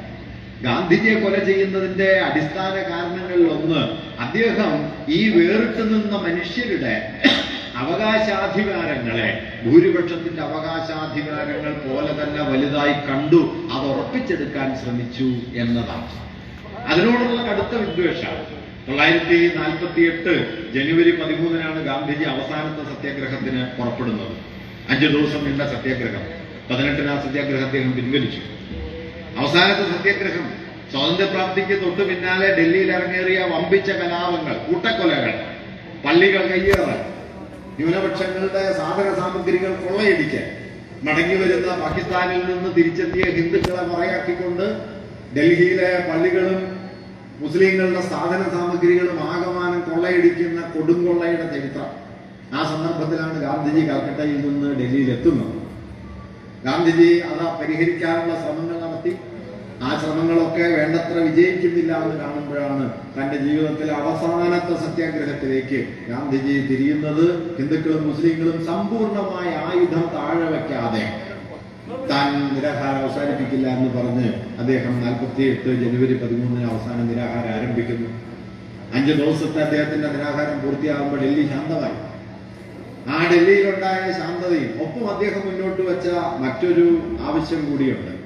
വിഭജന സമയത്ത്, ഇന്ത്യയുടെ ട്രഷറി വിഭജിച്ച സമയത്ത് 75 കോടി രൂപ ഇന്ത്യ ഗവൺമെന്റിന് പാകിസ്ഥാന് കൊടുക്കാം എന്ന് വ്യവസ്ഥയുണ്ടായിരുന്നു.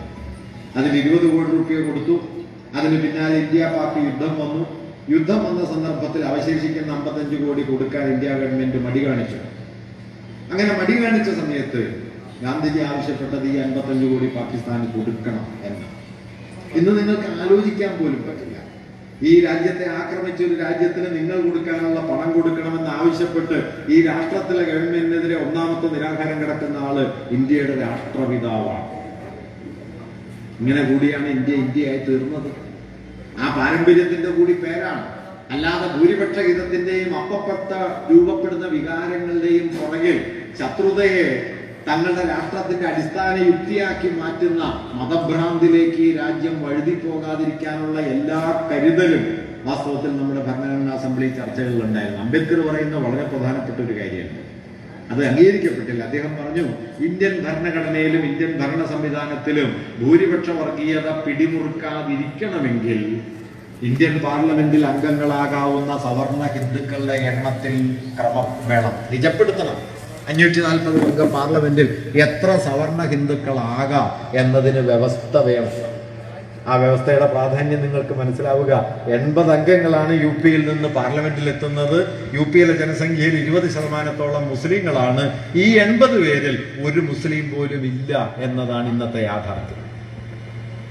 അങ്ങനെ ഭൂരിപക്ഷ ഹിതത്തെ മതവിദ്വേഷത്തിന്റെ, മതവിഭജനത്തിന്റെ യുക്തിയാക്കുന്നതിൽ വിജയിച്ചുകൊണ്ടിരിക്കുന്ന ഒരു സംവിധാനമായി നമ്മുടെ ജനാധിപത്യം എന്ന പുറംപൂച്ച് മാറിക്കൊണ്ടിരിക്കുന്നു.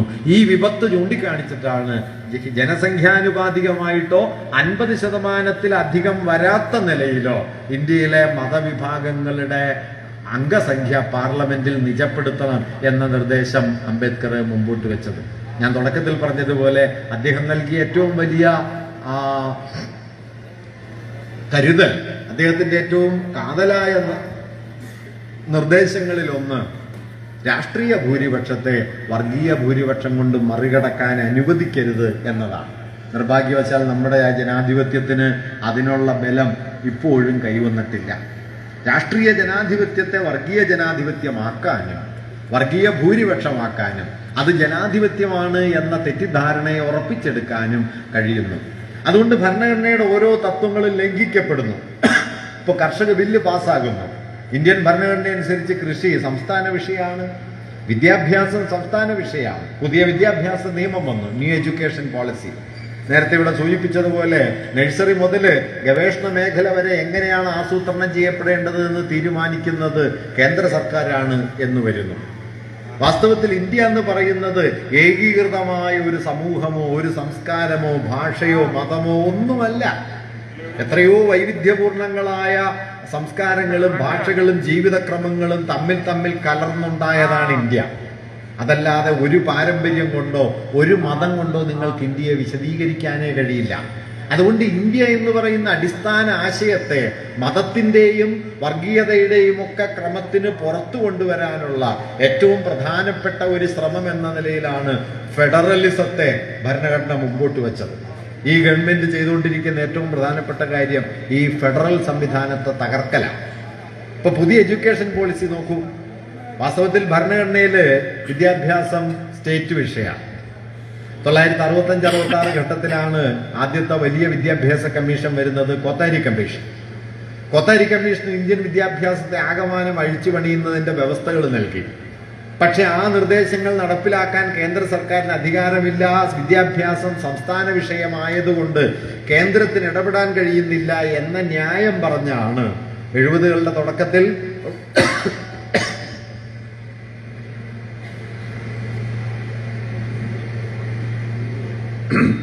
1972 വിദ്യാഭ്യാസം കൺകറന്റ് ലിസ്റ്റിൽ കൊണ്ടുപോയി. പിന്നെ കൺകറന്റ് ലിസ്റ്റിൽ നിന്ന് പതിയെ പതിയെ അത് കേന്ദ്ര വിഷയം ആകുന്ന സ്വഭാവം വന്നു.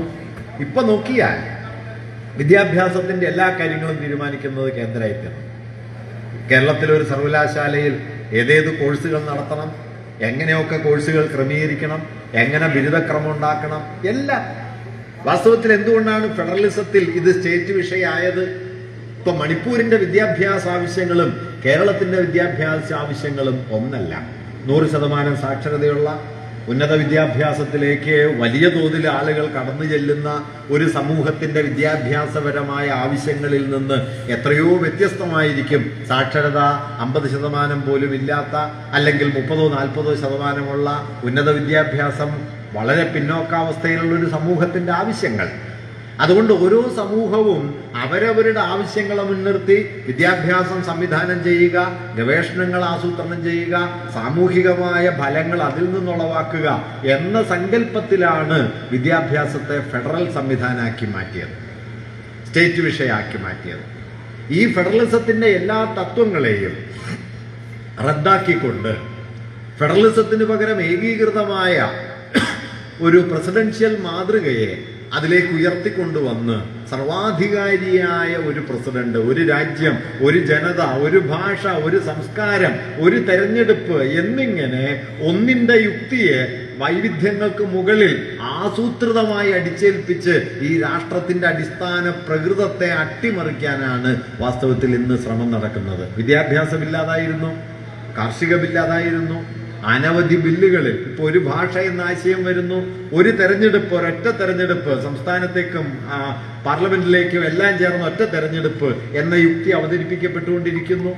ഇതൊക്കെ ഈ രാഷ്ട്രത്തിന്റെ വൈവിധ്യപൂർണമായ ഉള്ളടക്കത്തെ, അതിന്റെ ദേശീയതാ സങ്കല്പത്തെ, അതിന്റെ സ്വാതന്ത്ര്യ മുന്നേറ്റങ്ങളെ അട്ടിമറിക്കുന്ന ശ്രമങ്ങളാണ്. കാരണം ഈ ദേശീയതയോടോ ഈ രാഷ്ട്ര രൂപീകരണത്തോടോ വാസ്തവത്തിൽ ഹിന്ദുത്വത്തിന് യാതൊരു ബന്ധവുമില്ല.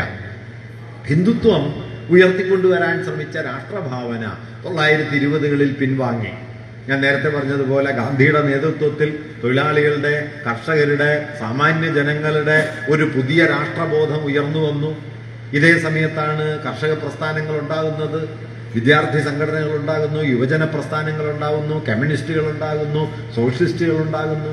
നാനാതരത്തിലുള്ള സമരമുഖങ്ങൾ, ബ്രിട്ടീഷ് വിരുദ്ധമായ സമരമുഖങ്ങൾ നാനാരൂപത്തിൽ വികസിച്ചു വരികയും അവ ജാതികൾക്കും മതങ്ങൾക്കും ദേശഭേദങ്ങൾക്കും കുറുകെ ഇന്ത്യ എന്ന പുതിയ ഒരു രാഷ്ട്രഭാവനയായി മാറുകയും ചെയ്യുന്നു.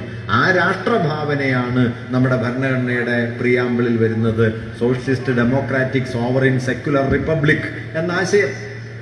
അത് കാനഡയുടെയോ അല്ലെങ്കിൽ അമേരിക്കയുടെയോ ഭരണഘടനയിൽ നിന്ന് വെറുതെ പകർത്തി വെച്ചൊരാശയമല്ല. ഹിന്ദുത്വം എല്ലാ കാലത്തും ഈ ഭരണഘടനയ്ക്കെതിരായിരുന്നു. അതുകൂടി ഞാനിവിടെ സാന്ദർഭികമായിട്ട് പറയാം. 49 നവംബർ 26 ഭരണഘടന അംഗീകരിക്കപ്പെട്ടതിന്റെ തൊട്ട് പിന്നാലെ RSSന്റെ മുഖപത്രം ഓർഗനൈസർ ഈ ഭരണഘടനയ്ക്കെതിരെ മുഖപ്രസംഗം എഴുതി. 2 കാര്യങ്ങളാണ് പ്രധാനമായിട്ട് പറഞ്ഞത് അതിന്. ഒന്ന്, ചിരപുരാതനമായ ഇന്ത്യൻ ഭരണഘടനാ മൂല്യങ്ങളെ അല്പം പോലും ഉൾക്കൊള്ളാത്തതാണ് ഇപ്പോൾ അംഗീകരിക്കപ്പെട്ട ഭരണഘടന. രണ്ടാമത് ഉന്നയിച്ചത് ഇന്ത്യൻ ഭരണഘടനയിലെ വലിയൊരു ഭാഗം മറ്റ് സ്ഥലങ്ങളിൽ നിന്ന് പകർത്തിയതാണ്, മറ്റ് ഭരണഘടനകളിൽ നിന്ന് പകർത്തിയതാണ്.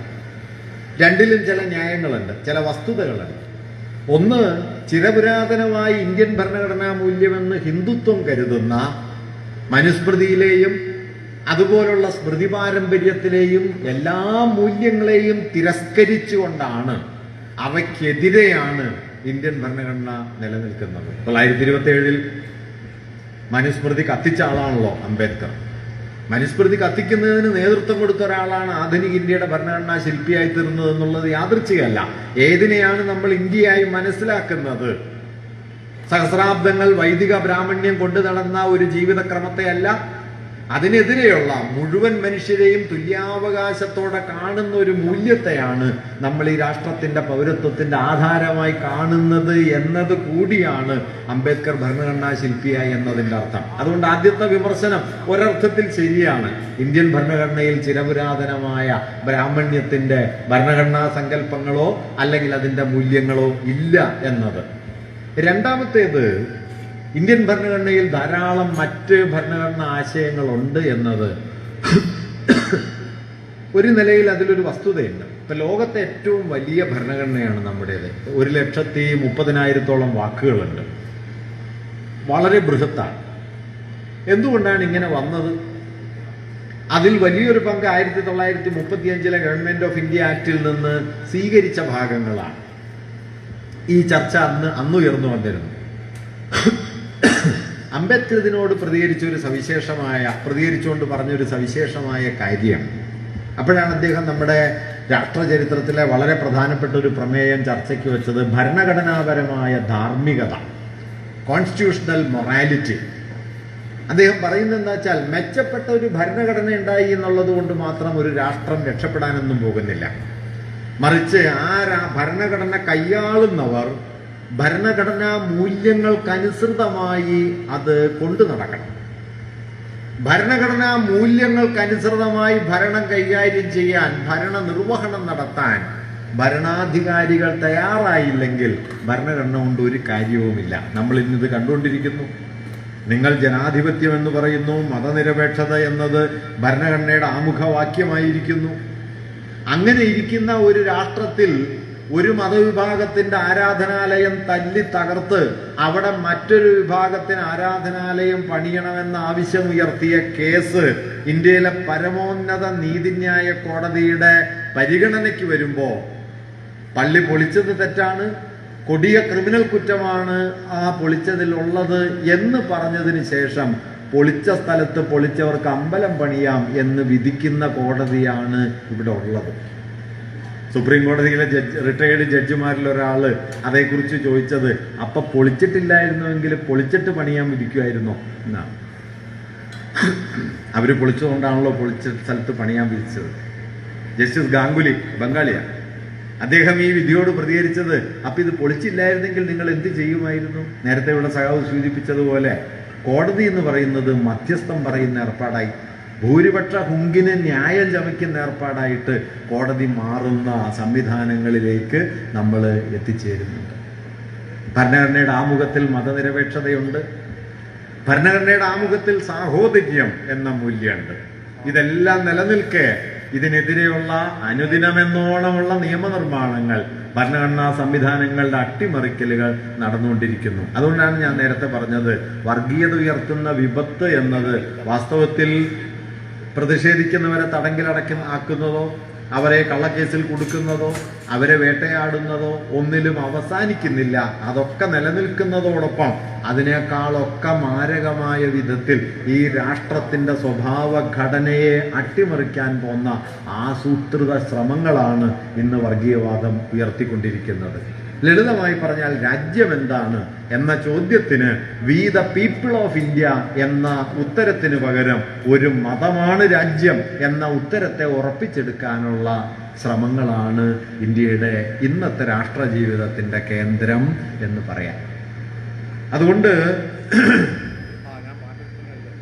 ഞാൻ നേരത്തെ പറഞ്ഞതുപോലെ ദേശീയതയുടെ യഥാർത്ഥത്തിലുള്ള സ്വഭാവരൂപം നമ്മുടെ ഭരണഘടനയിലുണ്ടെങ്കിൽ ആ ദേശീയതയെ അകമേ തകർക്കാൻ ശ്രമിച്ച, സാമ്രാജ്യത്വത്തിന്റെ വിടുവേലക്കാരായി മാത്രം നിലക്കൊണ്ട ചരിത്രമുള്ള ഒരു വിഭാഗം ഭാവന ചെയ്ത മതരാഷ്ട്രയുക്തി ദേശീയതയുടെ പരിവേഷമാർജിച്ച് നമുക്ക് മുമ്പിൽ എത്തിച്ചേരുന്നു. എന്താണ് ഈ ദേശീയത എന്ന് പറയുന്നത്? ഈ രാജ്യത്തിലെ മുഴുവൻ മനുഷ്യരും നിങ്ങളെപ്പോലെ അവകാശാധികാരങ്ങൾ ഉള്ളവരാണ് എന്ന് കരുതാനുള്ള നിങ്ങളുടെ സമർപ്പണ ഭാവനയുടെ, സാഹോദര്യ ഭാവനയുടെ പേരാണ് വാസ്തവത്തിൽ ദേശീയത. നമ്മുടെ വലിയ കവികളിൽ ഒരാളുണ്ട്, എടശ്ശേരി ഗോവിന്ദൻ നായർ. എടശ്ശേരി 1950കളിൽ ഒരു കവിത എഴുതി, കുടിയിറക്കം. കുടിയിറക്കപ്പെടും കൂട്ടരെ പറയുവിൻ പറയുവിൻ ഏത് ദേശക്കാർ നിങ്ങൾ എന്ന് ചോദിക്കും. അദ്ദേഹം പിന്നെ പറയുന്നുണ്ട്, പ്രസവിച്ചത് ഇന്ത്യയായി, പ്രസവിച്ചത് ഇംഗ്ലണ്ടായി, പ്രസവിച്ചത് ആഫ്രിക്കൻ വൻകരയായി, അതുകൊണ്ടെന്തുണ്ട് ആർക്കാനും ഉടമയോരാത്ത ഭൂപടമേലും പാഴ്വരയ്ക്ക് അർത്ഥമുണ്ടോ? നിങ്ങൾ എവിടെ ജനിച്ചിട്ടെന്താണ്? നിങ്ങൾക്ക് സ്വാധികാരമില്ലാത്ത ഒരു ദേശത്ത് നിങ്ങൾ അവിടുത്തെ പൗരരാണ്, നിങ്ങൾ അവിടുത്തെ ജനങ്ങളാണ് എന്ന് പറയുന്നതിൽ എന്താണ് അർത്ഥം? ഈ ചോദ്യം ആദ്യം ചോദിച്ച ഒരാൾ അംബേദ്കറാണ് കേട്ടോ. ഗാന്ധിജി അംബേദ്കറും തമ്മിലുള്ള സംവാദത്തിന്റെ സന്ദർഭത്തിൽ അംബേദ്കറോട് ഗാന്ധിജി പറയുന്നുണ്ട്, താങ്കളുടെ ഇത്തരം പ്രവർത്തനങ്ങൾ നമ്മുടെ മാതൃരാജ്യത്തിന്റെ സ്വാതന്ത്ര്യത്തെ തടസ്സപ്പെടുത്തും, വൈകിപ്പിക്കും. അംബേദ്കർ ദേശീയ പ്രസ്ഥാനത്തോടൊപ്പം നിന്ന് സമരം ചെയ്യുകയല്ല, മറിച്ച് ദേശീയ പ്രസ്ഥാനത്തിന്റെ പല വാദങ്ങളെയും വിമർശിക്കുന്നു, ജാതി നിർമൂലനത്തിന് വേണ്ടി വ്യത്യസ്തമായ സമരമുഖങ്ങൾ ഉണ്ടാക്കുന്നു. അപ്പൊ ഗാന്ധിജി അദ്ദേഹത്തോട് പറഞ്ഞൊരു കാര്യമാണ്, താങ്കളുടെ ശ്രമങ്ങൾ നമ്മുടെ മാതൃരാജ്യത്തിന്റെ സ്വാതന്ത്ര്യത്തെ തടസ്സപ്പെടുത്തും.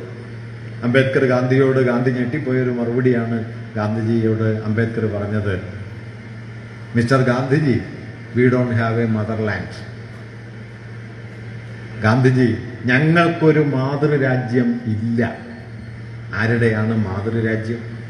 വഴി നടക്കാൻ അവകാശമില്ലാത്ത, പൊതുക്കിണറ്റിൽ നിന്ന് വെള്ളം എടുക്കാൻ വയ്യാത്ത, സ്കൂളുകളിൽ കുട്ടികളെ പഠിപ്പിക്കാൻ പറ്റാത്ത, എന്നു മുതൽ പകൽ വെളിച്ചത്തിൽ ഇറങ്ങി നടക്കാൻ പോലും അവകാശമില്ലാത്ത കോടാനുകോടി മനുഷ്യർക്ക് ഈ രാജ്യം അവരുടെ മാതൃരാജ്യമാണെന്ന് പറയുന്നതിൽ എന്തർത്ഥമാണുള്ളത്?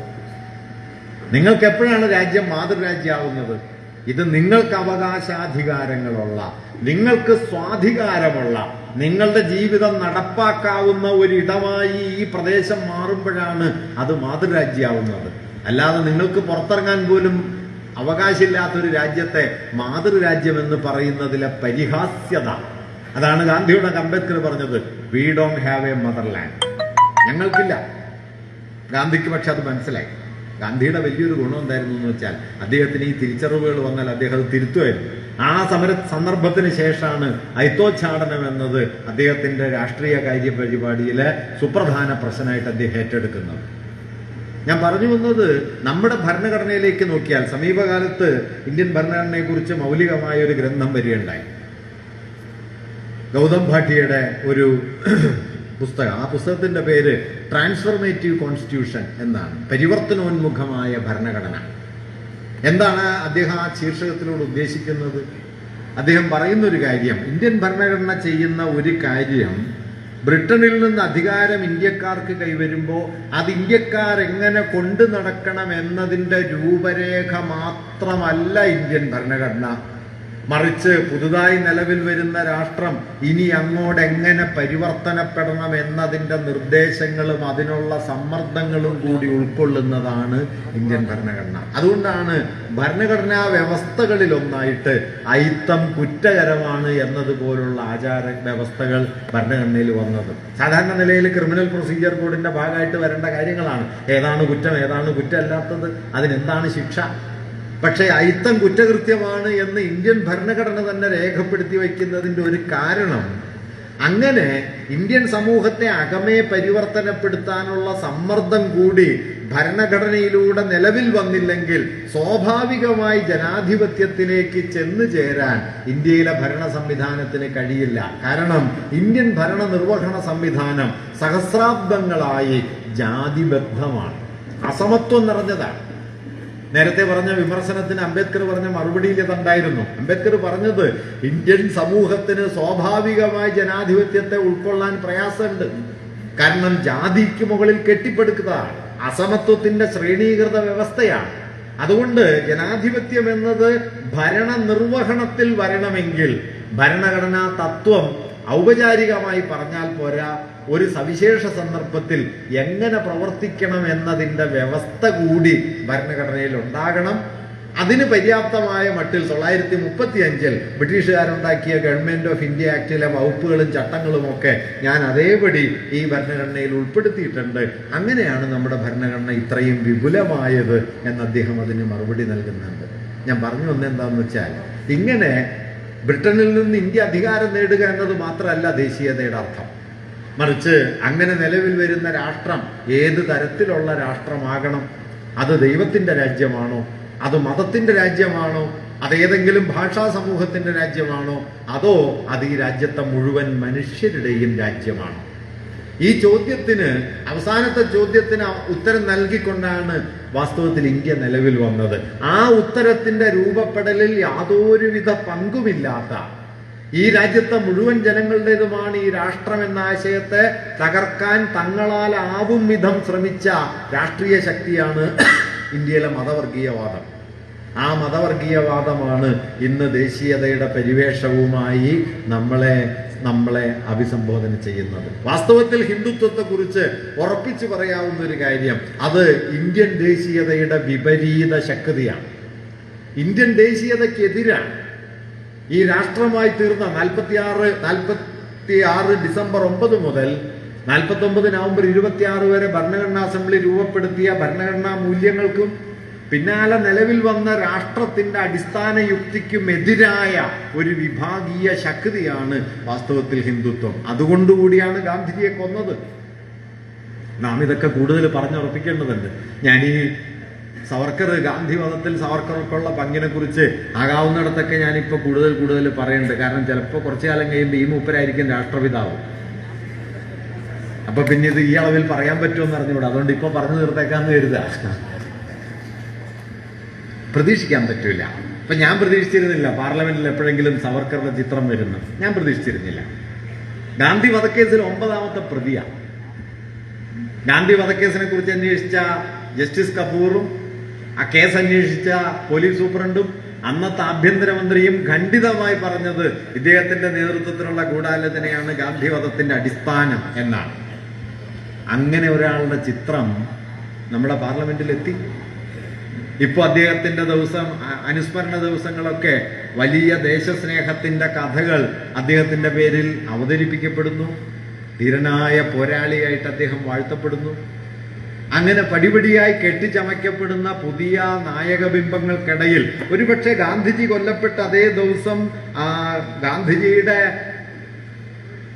പ്രതിമയുണ്ടാക്കി അതിൽ നിറയൊഴിച്ച് അതിൽ നിന്ന് ചോര ഒഴുകി പടരുന്ന സമയത്ത് ഗോഡ്സേക്ക് വേണ്ടി മുദ്രാവാക്യം വിളിക്കാൻ സന്നദ്ധരായ ആളുകളുള്ളൊരു രാജ്യമായി ഇത് മാറി. ഇത് ഞാൻ ആലങ്കാരികമായിട്ട് പറയണതല്ല. നിങ്ങൾക്ക് 10 കൊല്ലം മുമ്പ് ഇത് സങ്കല്പിക്കാൻ പറ്റില്ല.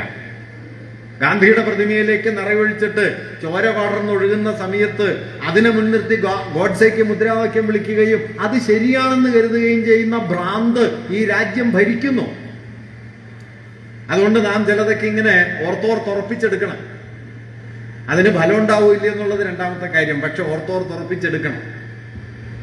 ദുരധികാരത്തിനെതിരായ മനുഷ്യവംശത്തിന്റെ സമരം മറവികൾക്കെതിരായ ഓർമ്മയുടെ സമരമാണ് എന്ന് 20ാം നൂറ്റാണ്ടിലെ ഏറ്റവും വലിയ നോവലിസ്റ്റുകളിലും ചിന്തകന്മാരിലും ഒരാളായ കുന്തേർ എഴുതുന്നുണ്ട്. നിങ്ങൾ ദുരധികാരത്തിനെതിരെ സമരം ചെയ്യേണ്ട ഏറ്റവും പ്രധാനപ്പെട്ട കാര്യം ഓർത്തുകൊണ്ടിരിക്കണം. എന്തായിരുന്നു ഈ രാജ്യം? ഇതെങ്ങനെയാണ് ഈ രാജ്യം രൂപപ്പെട്ടത്? ആ ഘട്ടത്തിൽ ഇവരെന്താണ് ചെയ്തത്? ഇന്നിവരെന്താണ് പറയുന്നത്? ഇന്ന് ദേശസ്നേഹത്തിന്റെ മാനദണ്ഡം എന്താണ്? നിങ്ങൾ സിനിമാ തിയേറ്ററിൽ സിനിമ കാണാനിരിക്കുമ്പോൾ ഈ ദേശീയ ഗാനം വരുമ്പോൾ ചാടി എഴുന്നേൽക്കുന്നതാണ് നമ്മുടെ ദേശീയത. അതല്ലാതെ ഈ രാഷ്ട്രത്തിൽ മഹാഭൂരിപക്ഷം വരുന്ന ആളുകൾ, നിസ്വരായ മനുഷ്യർ, അവർക്ക് ഒരവകാശാധികാരങ്ങളുമില്ല. ഇന്ത്യയിലെ കർഷകർ, ഇന്ത്യയിലെ ദരിദ്രരായ തൊഴിലാളികൾ, ഇവരെല്ലാം രാഷ്ട്രജീവിതത്തിന്റെ വിദൂര പ്രാന്തങ്ങളിലേക്ക് തള്ളി മാറ്റപ്പെടുന്നു. അത് നമ്മുടെ ദേശീയതാ ബോധത്തെ അലോസരപ്പെടുത്തുന്നില്ല. നിങ്ങൾ ദേശീയതയെ അവതരിപ്പിക്കുന്നത് നിങ്ങൾ ഈ ദേശീയ ഗാനത്തെ മുൻനിർത്തിയാണ്. ഞാൻ സാന്ദർഭികമായിട്ടൊരു കാര്യം പറയാം. 47 ഓഗസ്റ്റ് 19 ഒരാഴ്ച സ്വാതന്ത്ര്യം കിട്ടി. ഏതാണ്ട് ഒരാഴ്ച കഴിയുമ്പോൾ കൽക്കട്ടയില് ടോളിഗഞ്ചില് ഒരു സമ്മേളനം ചേർന്നു, ഗാന്ധിയുടെ നേതൃത്വത്തിൽ പ്രാർത്ഥനാ സമ്മേളനത്തിൽ മുസ്ലിം ലീഗിന്റെ നേതാക്കളടക്കം പങ്കെടുക്കുന്നുണ്ട്.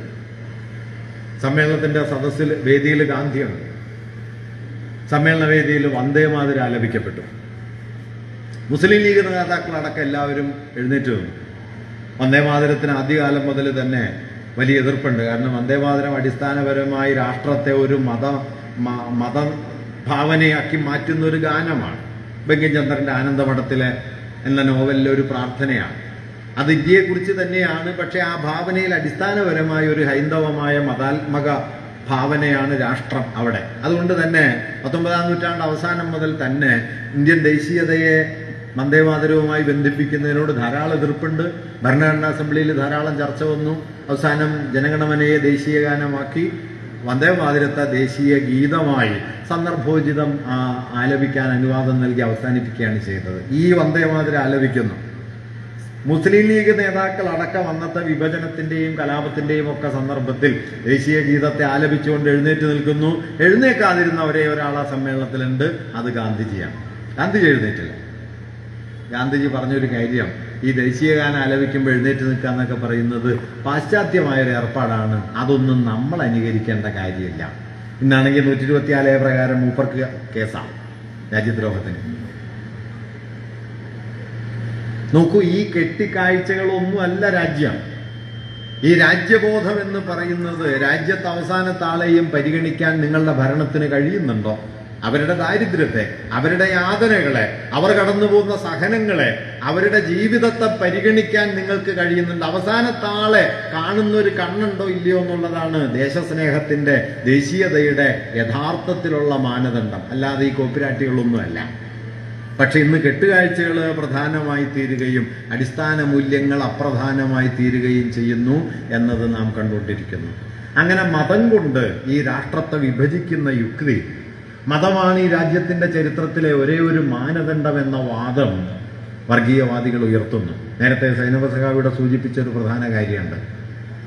ഈ വർഗീയതയുടെ വിഷബീജങ്ങൾ അത് പുറമേ കാണുന്ന വിദ്വേഷപൂർണമായ കടന്നാക്രമണങ്ങളിലും കൊലകളിലും മാത്രമല്ല, നമ്മുടെ ജീവിത പരിസരത്തിന്റെ ഓരോ സൂക്ഷ്മ സന്ദർഭത്തിലേക്കും അത് അരിച്ചരിച്ചിറങ്ങുന്നുണ്ട്. അപരവിദ്വേഷമായി, അന്യമതങ്ങളോടുള്ള അസഹിഷ്ണുതയായി, വ്യത്യസ്ത മൂല്യങ്ങളോടും ആചാരക്രമങ്ങളോടുമുള്ള വെറുപ്പായി നമ്മുടെയൊക്കെ ചുറ്റുവട്ടത്ത് ഏറിയും കുറഞ്ഞും ഇത് പടരുന്നുണ്ട് എന്ന കാര്യം കൂടി തിരിച്ചറിഞ്ഞാലേ വാസ്തവത്തിൽ നമുക്കിതിനെ പ്രതിരോധിക്കാൻ പറ്റും. കാരണം വർഗീയതയുടെ അടിസ്ഥാനപരമായ ഊർജ സ്രോതസ് എന്ന് പറയുന്നത് സംസ്കാരവും ചരിത്രവും ഒക്കെയാണ്. അതിൻ്റെ പ്രത്യക്ഷമായ സംഘടിത രൂപങ്ങളെയാണ് നമ്മൾ ഈ കടന്നാക്രമണങ്ങൾ, കൊള്ളകൾ, കൊലകൾ ഒക്കെയായിട്ട് കാണുന്നത്. അതിൻ്റെ പിന്നിൽ വളരെ ആഴത്തിൽ സൂക്ഷ്മതലത്തിൽ പടുക്കപ്പെട്ട ഒരു സാംസ്കാരിക സാമൂഹ്യ ബോധമുണ്ട്. ആ സാമൂഹ്യ ബോധമാകട്ടെ വർഗീയവാദികളിൽ മാത്രമുള്ളതല്ല, വർഗീയതയോട് ഏറിയും കുറഞ്ഞുമൊക്കെ സംവാദ സന്നദ്ധമായിരിക്കുന്ന ഒരുപാട് മനുഷ്യരിലേക്ക് അത് പടരുന്നുണ്ട്. അതുകൊണ്ട് വർഗീയതയുടെ അക്രമോത്സുകമായ പ്രകടരൂപങ്ങളെ ചെറുക്കുന്നത് പോലെ തന്നെ വർഗീയതയുടെ സൂക്ഷ്മരൂപങ്ങളെ, മതസ്വത്വത്തിന്റെ സൂക്ഷ്മരൂപങ്ങളെ ആഴത്തിൽ ചെറുക്കേണ്ടതുണ്ട്. ആദ്യത്തേത് നമുക്ക് നോക്കിയാൽ കാണാം. ആരാണ് കൊടുവാളുമായി വരുന്നത്? ആരാണ് ഇരുട്ടിൽ പതിയിരുന്ന് മതനിരപേക്ഷവാദികളെ, കമ്മ്യൂണിസ്റ്റുകാരെ കൊല ചെയ്യുന്നത്? നോക്കിയാൽ കാണാം, നമുക്കറിയാം. പക്ഷേ ഈ സൂക്ഷ്മ ശരീരത്തിലുള്ള വ്യാപനം ഉണ്ടല്ലോ, അത് കാണാൻ പറ്റില്ല, അത് തിരിച്ചറിയാൻ പറ്റില്ല.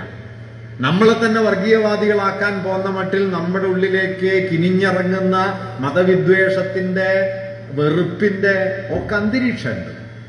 ആ അന്തരീക്ഷത്തെ കൂടി നമ്മൾ വർഗീയതക്കെതിരായ സമരത്തിന്റെ കേന്ദ്രത്തിൽ പരിഗണിക്കുകയും അതിനെതിരായ സമരം ഉയർത്തിക്കൊണ്ടുവരികയും ചെയ്യണം.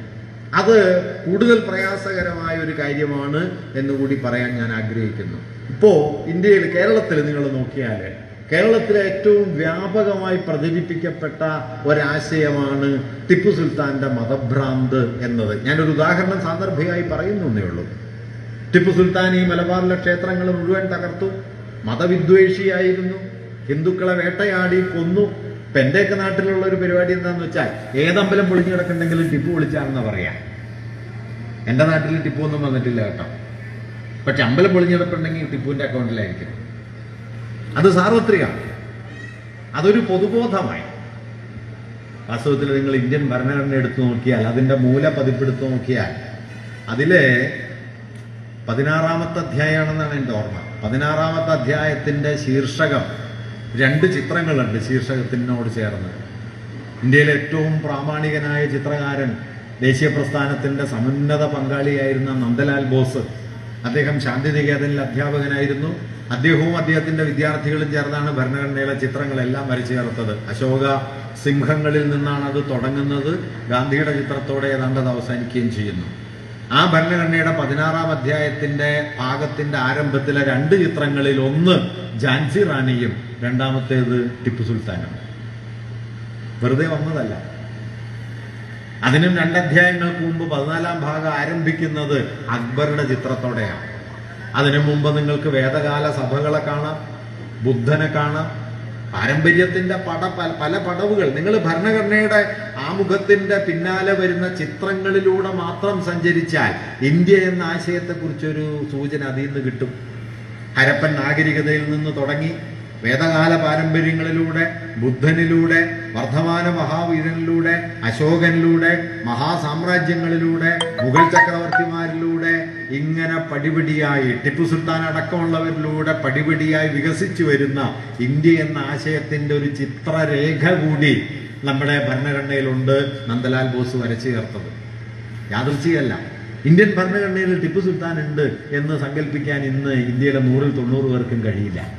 കാരണം ടിപ്പു ഇന്ത്യ വിരുദ്ധനായ, ഇന്ത്യയിലെ ഹിന്ദുക്കളെ വേട്ടയാടിക്കൊന്ന ഒരു മതഭ്രാന്തനാണ് എന്ന ലോകബോധത്തെ, ജീവിതബോധത്തെ അത്ര ആഴത്തിൽ പ്രചരിപ്പിക്കാനായിട്ട് വാസ്തവത്തിൽ ഹിന്ദുത്വത്തിന് കഴിഞ്ഞു.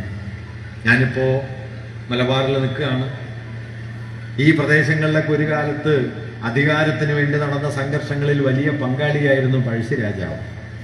പഴശ്ശിരാജാവിനെ നമ്മൾ സ്വാതന്ത്ര്യത്തിന്റെ വലിയ നായകനായിട്ട് കാണുന്നു. ഞാനതിനെ കുറ്റമൊന്നും പറയുന്നില്ല.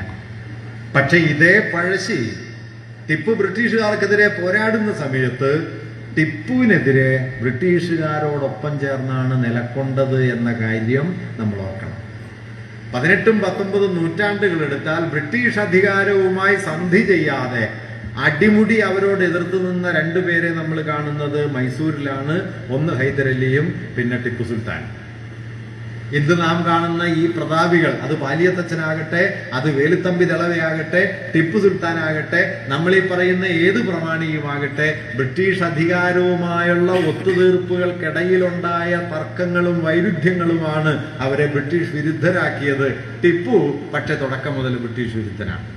ഞാൻ ടിപ്പു ആധുനിക ജനാധിപത്യവാദിയാണെന്നൊന്നും പറയല്ല. പഴശ്ശിയുടെ സമരത്തിന്റെ പോരാട്ട വീര്യത്തെ ഒരു നിലയ്ക്കും കുറച്ച് കാണുന്നുമില്ല. പക്ഷേ ഈ വൈരുദ്ധ്യങ്ങൾ ചരിത്രത്തിലുണ്ട്. അതുകൊണ്ട് ടിപ്പുവിന്റെ ബ്രിട്ടീഷ് വിരുദ്ധതയെയും ഒപ്പം തന്നെ മലബാറിലെ ജന്മിത്വത്തോട് അദ്ദേഹം നടത്തിയ വലിയ കടന്നാക്രമണങ്ങളെയും ഒരുപോലെ കാണണം. എന്തുകൊണ്ടാണ് ടിപ്പു മലബാറിലെ ക്ഷേത്രങ്ങളോ ജന്മിത്താവളങ്ങളോ ആക്രമിച്ചത്? മതവിദ്വേഷം കൊണ്ടല്ല. മതവിദ്വേഷത്തെക്കാൾ മലബാറിലെ ജന്മിത്താവളങ്ങളായ ക്ഷേത്ര സങ്കേതങ്ങളെല്ലാം തന്നെ ബ്രിട്ടീഷുകാരുമായി ഒത്തുചേർന്നുള്ള ഭരണ സംവിധാനത്തിന്റെ ഭാഗങ്ങളായിരുന്നു. മതവിദ്വേഷമാണ് ടിപ്പുവിന്റെ അടിസ്ഥാന പ്രശ്നമെങ്കിൽ മൈസൂരിലെ ശൃംഗേരിയിലെ മഠാധിപതികൾക്ക് ടിപ്പു ധനസഹായം നൽകേണ്ട കാര്യമില്ല. ശങ്കരാചാര്യർ സ്ഥാപിച്ചു എന്ന് സങ്കല്പിക്കപ്പെടുന്ന മഠങ്ങളിൽ ഒന്നാണല്ലോ ശൃംഗേരിയിലെ മഠം. ആ മഠത്തിന് ടിപ്പു എത്രയോ സഹായം നൽകി. മഠം ടിപ്പുവിന്റെ കൂടെയായിരുന്നു. ശൃംഗേരി മഠം ടിപ്പുവിന്റെ കൂടെയാണ്. അല്ലാതെ നാട്ടിലെ മുഴുവൻ ഹിന്ദുക്കളും ടിപ്പുവിനെതിരെ, നാട്ടിലെ എല്ലാ മുസ്ലിങ്ങളും ടിപ്പുവിന് ഒപ്പം എന്നൊന്നുമുള്ള യുക്തിയിലല്ല വാസ്തവത്തിൽ കാര്യങ്ങൾ നടന്നത്. നോക്കൂ, ഇപ്പൊ ഇന്ത്യയിൽ ഹിന്ദുത്വം അവതരിപ്പിക്കുന്ന ഒരു കാര്യപരിപാടിയാണ്. ദക്ഷിണേന്ത്യയിലെയും മധ്യേന്ത്യയിലെയും ഹിന്ദുക്കളുടെ മുഴുവൻ ജാഗരണത്തിന്റെ പ്രതീകമാണ് ശിവജി. ശിവജിക്കെതിരായ മുസ്ലിം അധിനിവേശത്തിന്റെ പ്രതീകമാണ് ഔറംഗസീബ്. ഈ കഥ ഇങ്ങനെ പെരുകുന്നു. ഛത്രപതി ശിവജി. വാസ്തവത്തിൽ ശിവജിയും ഔറംഗസീബും തമ്മിലുള്ള യുദ്ധത്തിൽ ഔറംഗസീബിന് വേണ്ടി ശിവജിയെ യുദ്ധം ചെയ്ത് തടവിലടയ്ക്കുന്നത് അന്നത്തെ രജപുത്ര തലവനായ രാജാ ജയസിംഹനാണ്. ശിവജി തെക്ക് മുഗൾ സാമ്രാജ്യത്തോട് യുദ്ധം ചെയ്യുമ്പോൾ, വടക്ക് മുഗൾ സാമ്രാജ്യത്തോട് യുദ്ധം ചെയ്യുമ്പോൾ തെക്ക് മൈസൂരിലെ ഉടയാർമാരോടും നായക്കുമാരോടും യുദ്ധം ചെയ്തുകൊണ്ടിരുന്നു. വിജയനഗര സാമ്രാജ്യം ഭാമിനി സുൽത്താൻമാരോട് വടക്ക് യുദ്ധം ചെയ്യുമ്പോൾ തെക്ക് തഞ്ചാവൂരിനോട് യുദ്ധം ചെയ്തു. തഞ്ചാവൂര് ഹിന്ദു രാജ്യമാണ്. നോക്കൂ, യുദ്ധത്തില് ജാതി മതമൊന്നുമില്ല. വാസ്തവത്തിൽ സമ്പൂർണ്ണ മതനിരപേക്ഷമായ ഒരു ഏർപ്പാടുണ്ടെങ്കിൽ അത് യുദ്ധം മാത്രമാണ്. അതിൽ കാശ് മാത്രമേ ഉള്ളൂ, അധികാരം മാത്രമേ ഉള്ളൂ. അതിന് മറയായിട്ട് ചിലപ്പോൾ മതം വരും, മറയായിട്ട് മറ്റു പലതും വരും. പക്ഷേ അടിസ്ഥാന പ്രശ്നം ഇതാണ്. പക്ഷെ പിന്നീട് എന്തു വന്നു? പിന്നീട് വന്നത് ഇതൊക്കെ മതത്തിന്റെ പരിവേഷത്തിൽ അവതരിപ്പിക്കാൻ തുടങ്ങി. മലബാറിലെ ജന്മിമാർ അപ്പാടെ തന്നെ ബ്രിട്ടീഷ് കമ്പനിയോടൊപ്പം ചേർന്ന് കമ്പനിയുടെ താവളങ്ങളാക്കി തങ്ങളുടെ ക്ഷേത്ര സങ്കേതങ്ങൾ അടക്കമുള്ളവയെ മാറ്റി തീർത്തത് കൊണ്ടുകൂടിയാണ് ടിപ്പുവിന്റെ പടയോട്ടം ക്ഷേത്രങ്ങളിലേക്ക് നീങ്ങിയത് എന്ന വസ്തുത വിസ്മൃതിയിലായി. അവശേഷിക്കുന്നത് ടിപ്പുവിന്റെ മതഭ്രാന്ത് എന്ന യുക്തി മാത്രമാണ്. അതുകൊണ്ട് ടിപ്പുവിനെ കുറിച്ച് എന്തെങ്കിലും നല്ലത് പറഞ്ഞാൽ നിങ്ങൾ രാജ്യദ്രോഹിയായി തീരും എന്നത് ഇന്ന് ഹിന്ദുത്വവും സംഘപരിവാറും ഉണ്ടാക്കിയെടുത്ത ന്യായമായി ഒരുപക്ഷെ കേരളം പോലെ ചില അപൂർവ സ്ഥലങ്ങളിൽ ഒഴികെ മറ്റെല്ലായിടത്തും പാഠപുസ്തകങ്ങളിൽ തന്നെ ടിപ്പു മതഭ്രാന്തനായ ഒരു കടന്നാക്രമണക്കാരനായി മാറി. വാസ്തവത്തിൽ മലബാറില് റോഡ് വെട്ടി, പാലക്കാട് ചുരം തുറന്ന്, ഭൂമി കണ്ടെഴുത്ത് നടത്തി, ഭൂനികുതി ഏർപ്പെടുത്തി, ആധുനികമായ പരിഷ്കാര സമ്പ്രദായങ്ങൾ വലിയൊരളവിൽ കൊണ്ടുവന്ന് സാങ്കേതികമായ വലിയ വിജയങ്ങളിലേക്ക് നീങ്ങിയ ഒരാളായിരുന്നു ടിപ്പു. ടിപ്പുവിനെ കുറിച്ച് ഞാൻ വായിച്ചിട്ടുള്ള ഒരു കാര്യം, ഫ്രാൻസിൽ നിന്ന് തോക്കുകൾ അദ്ദേഹം വരുത്തിയിട്ട് ആ തോക്കുകളുടെ ഗുണനിലവാരം മൈസൂരിലുണ്ടാക്കുന്ന തോക്കുകളുടെ ഗുണനിലവാരം അല്ല എന്ന് പറഞ്ഞിട്ട് തിരിച്ചയച്ച ആളാണ് ടിപ്പു എന്നാണ്. അത്രയും സാങ്കേതിക വളർച്ച നേടിയിരുന്ന ഒരു ഘട്ടത്തിൽ ഇതെല്ലാം വിസ്മൃതിയിലായി തീരുകയും അവസാനത്തെ അമ്പലാക്രമണങ്ങളുടെ കഥ മാത്രം ടിപ്പുവിന്റെ അക്കൗണ്ടിൽ അവശേഷിക്കുകയും ചെയ്യുന്നു. ആ ടിപ്പുവിനെ അറിയുന്നതോടെ നമ്മൾ ഈ രാഷ്ട്രത്തിന്റെ ചരിത്രത്തെ അറിയാതെ പോകുന്നു. രാഷ്ട്രത്തിന്റെ ചരിത്രത്തെ അറിയണമെങ്കിൽ ഈ കഥ മാത്രം അറിഞ്ഞാൽ പോരാ. ഇതിന്റെ വൈവിധ്യങ്ങളും വൈരുദ്ധ്യങ്ങളും സംഘർഷങ്ങളുടെയും വിപുലമായ ഒരു പാരമ്പര്യത്തെ അറിയണം. ഈ രാജ്യം എന്തായിരുന്നു എന്നറിയണം. ബാബറി മസ്ജിദ് പൊളിച്ചതിന് പിന്നാലെ അഴീക്കോട് മാഷ് തൃശ്ശൂര് ഒരു പ്രഭാഷണ പരമ്പര നടത്തിയിരുന്നു. ഭാരതീയത എന്നാണ് പേര്. അതിൽ ഒന്നാം ദിവസത്തെ പ്രഭാഷണത്തിൽ മാഷ് പറയുന്ന ഒരു കാര്യമുണ്ട്. മാഷ് പറയുന്നത് ഇന്ത്യ ഭരിച്ച 5 മഹാചക്രവർത്തിമാരാണ്. 5 മഹാചക്രവർത്തിമാർ ഇന്ത്യ ഭരിച്ചു. അതിൽ 2 പേര് ബുദ്ധമതക്കാരാണ്. അശോകനും ഹർഷനും ബുദ്ധമതം. ഒരാള് ജൈനനാണ്, ചന്ദ്രഗുപ്ത മൗര്യ. ഒരാള് മുസ്ലിമാണ്, അക്ബർ. ഒരാള് ഹിന്ദുവാണ്, വിക്രമാദിത്യൻ, ഗുപ്ത രാജാവായ വിക്രമാദിത്യൻ. തുറന്ന് മാഷ് പറഞ്ഞത്, അതുകൊണ്ട് കണക്ക് പറയുകയാണെങ്കിൽ 5-ൽ 1 കണക്കേ പറയാനുള്ളൂ. പക്ഷെ ഇപ്പം 5-ൽ 5 കണക്ക് പറയാം. നോക്കൂ, ഇന്ത്യയുടെ ചരിത്രം എന്ന് പറഞ്ഞാൽ 5 മഹാചക്രവർത്തിമാരെ നിങ്ങൾ എടുത്താൽ 2 ബൗദ്ധരെ, 1 ജൈനനെ, 1 മുസൽമാനെ, 1 ഹിന്ദുവിനെ, ഇങ്ങനെയാണ് ചരിത്രം സൃഷ്ടിച്ചത്. ഞാനിത് അനുവാദ കണക്കായി പറയല്ല, മറിച്ച് എത്ര പാരമ്പര്യങ്ങൾ കൂടിക്കലർന്നാണ് ഈ രാഷ്ട്രമായി തീർന്നത്. ആ പാരമ്പര്യങ്ങളുടെ സംയോജിത ജീവിതമാണ് നാം സംസ്കാരം എന്ന് വിളിക്കുന്നത്. അതല്ലാതെ ഏതെങ്കിലും മതം അതുമാത്രമായിട്ടുണ്ടാക്കിയതല്ല. സംസ്കാരത്തെക്കുറിച്ചോ മതത്തെക്കുറിച്ചോ പറയാൻ ഉള്ളതിൽ നമുക്ക് ഉറപ്പിച്ചു പറയാവുന്ന ഒരു കാര്യമേ ഉള്ളൂ, അത് ഇതെല്ലാം കൂടിക്കലർന്നതാണ്, പങ്കുവയ്ക്കപ്പെട്ടതാണ് എന്നാണ്. അതല്ലാതെ ഒരു മതത്തിന് അതിൻ്റെ മാത്രമായൊരു നീക്കിയിരിപ്പായി ഇന്ത്യയിൽ സാംസ്കാരികമായി ഒന്നും തന്നെയില്ല. ഏത് മതത്തിലും കൂടിക്കലറില്ല. വാസ്തവത്തിൽ മതവർഗീയവാദം ചെയ്യുന്ന ഒരു കാര്യം എന്താണെന്ന് വെച്ചാൽ തങ്ങളുടെ മതത്തിന്റെ പാരമ്പര്യം തങ്ങളുടേത് മാത്രമായ എന്തോ ഒന്നാണ് എന്ന് തെറ്റിദ്ധരിപ്പിക്കുകയും അല്ലാത്തതെല്ലാം മതവിരുദ്ധമാണ് എന്ന് പറയുകയുമാണ് ചെയ്യുന്നത്. വാസ്തവത്തിൽ മതങ്ങളുടെ ഏത് മതത്തിന്റെ രൂപത്തിലും പ്രത്യക്ഷപ്പെടുന്ന വിഭാഗീയതയുടെ ആദ്യത്തെ അടയാളം തങ്ങളുടേത് തങ്ങളായി മാത്രം ഉണ്ടാക്കിയതാണ് എന്ന് കരുതലാണ്. അല്ല, ഒരു മതവും അങ്ങനെ ഉണ്ടാക്കുന്നില്ല. എല്ലാ മതത്തിലും ഇതര പാരമ്പര്യങ്ങൾ പല പല അനുവാദങ്ങളിൽ പല കാലങ്ങളിൽ കൂടിക്കലരുന്നു, പങ്കുവയ്ക്കുന്നു. ആ പങ്കുവയ്പിലൂടെ അത് പരിണമിച്ച് കൈമാറി വരുന്നു. ആ കൈമാറ്റത്തിന്റെ ഇങ്ങേ തലയ്ക്കൽ നിന്ന് ആണ് നാം ആ മതത്തിൽ ജീവിക്കുന്നത്. അതുകൊണ്ട് ഏത് മതത്തിൽ നിങ്ങൾ ജീവിക്കുമ്പോഴും ഓർക്കേണ്ട കാര്യം, നിങ്ങൾ ജീവിക്കുന്നത് അതിവിപുലമായ മനുഷ്യവംശ സാഹോദര്യത്തിന്റെ ഒരു പാരമ്പര്യത്തിലാണ്, അല്ലാതെ നിങ്ങളുടെ മാത്രം ഒരു സ്വകാര്യ ഇടത്തിലല്ല. ഒരു മതത്തിലും അങ്ങനെ ജീവിക്കാൻ പറ്റില്ല. ഏത് മതത്തിന്റെയും മതഭ്രാന്തിന്റെയും അടിസ്ഥാന യുക്തി ഞങ്ങളുടെ മതം ഞങ്ങളുടേത് മാത്രമായ മൂല്യങ്ങൾ കൊണ്ട് നിറഞ്ഞതാണ് എന്നതാണ്. അത് സാധ്യമല്ല. കൂടിക്കലരലുകളാണ്. മനുഷ്യവംശം ഇങ്ങനെ കലർന്നുകൊണ്ടിരിക്കുന്നു. അതുകൊണ്ടാണ് ഈ രാഷ്ട്രത്തിന്റെ അതിർത്തികളെക്കാളൊക്കെ എത്രയോ വലുതാണ് മനുഷ്യവംശ സാഹോദര്യം എന്ന് വിവേകമുള്ള മനുഷ്യർ പറയുന്നത്. മതങ്ങളെ കൊണ്ടോ സംസ്കാരങ്ങളെ കൊണ്ടോ ഒന്നുമല്ല, മറിച്ച് ഈ പങ്കുവയ്പ്പിനെ കൊണ്ടാണ് മനുഷ്യജീവിതം കെട്ടിപ്പടുക്കപ്പെട്ടത് എന്നവർ പറഞ്ഞുകൊണ്ടിരിക്കുന്നത്. ഈ പങ്കുവയ്പ്പാണ് ഞാൻ നേരത്തെ പറഞ്ഞ ഭരണഘടനയിൽ തെളിയുന്ന ചിത്രപരമ്പരയിലൂടെ നമ്മൾ കാണുന്നത്. ഒന്നല്ല, പല പാരമ്പര്യങ്ങൾ, പല വഴികൾ, പല ക്രമങ്ങൾ, അവയുടെ സംയോജിതാവസ്ഥയിൽ ദാ India as an idea, India എന്ന രാഷ്ട്രം, നമ്മൾ ഇന്ത്യയിലെ ജനങ്ങൾ. അതുകൊണ്ട് ഈ ആദ്യ വാക്യം ഈ രാഷ്ട്രത്തിന്റെ സ്വഭാവ നിർവചനത്തെക്കുറിച്ചുള്ള സവിശേഷമായ ഒരു വീക്ഷണഗതിയെ ഉൾക്കൊള്ളുന്ന ഒരു വാക്യമാണ്. ആ വീക്ഷണഗതിയുടെ വിരുദ്ധ സ്ഥാനത്തെയാണ് നമ്മൾ മതവർഗീയത എന്ന് പറയുന്നത്.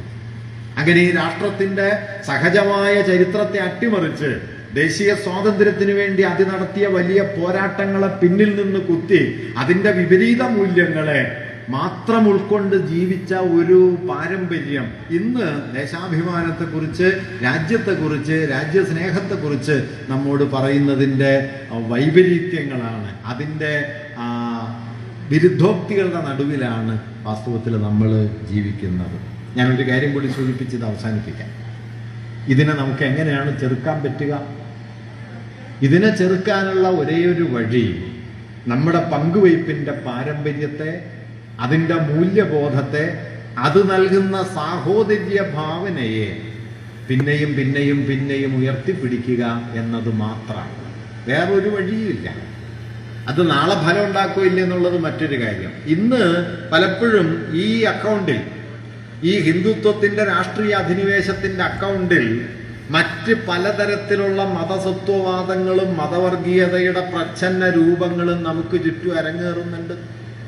മതരാഷ്ട്രവാദത്തിന്റെ പല പല പരിവേഷങ്ങൾ നമുക്ക് മുമ്പിൽ വന്നിട്ട് മതരാഷ്ട്രമാണ് മതരാഷ്ട്രത്തിനുള്ള മറുപടി എന്ന് ഇതര മതരാഷ്ട്രവാദികൾ വാദിച്ചുകൊണ്ടിരിക്കുന്നുണ്ട്. ആ മതരാഷ്ട്രവാദമൊക്കെ ആത്യന്തികമായിട്ട് ഹിന്ദുത്വത്തിന്റെ തുണ മാത്രമേ ആയിത്തീരൂ എന്ന കാര്യം നാം എപ്പോഴും ഓർക്കേണ്ടതുണ്ട്. കാരണം മതം കൊണ്ടൊരു സമൂഹത്തെ വിഭജിച്ച് അപ്പുറത്തെ മതത്തിന് ബദൽ ഇപ്പുറത്തെ മതമാണ് എന്ന് നിങ്ങൾ കരുതി കഴിഞ്ഞാൽ ഭൂരിപക്ഷ മതം ഏതാണോ അത് സർവാധികാരം നേടുന്നത് ചെന്ന് അവസാനിക്കുമെന്നല്ലാതെ യാതൊരു ഫലവും ഇതുകൊണ്ടുണ്ടാവില്ല. അതുകൊണ്ട് മതവർഗീയതയെ മതവർഗീയതയുടെ യുക്തി കൊണ്ട് എതിരിടാനുള്ള എല്ലാ ശ്രമങ്ങളും ഹിംസാത്മകമായ മതഭൂരിപക്ഷ ബോധത്തെ ശക്തിപ്പെടുത്തുകയും ഫാഷിസത്തിന് അടിയൊരുക്കുകയും ചെയ്യുമെന്നല്ലാതെ മറ്റൊരു ഫലവും ഉളവാക്കാത്തതാണ്.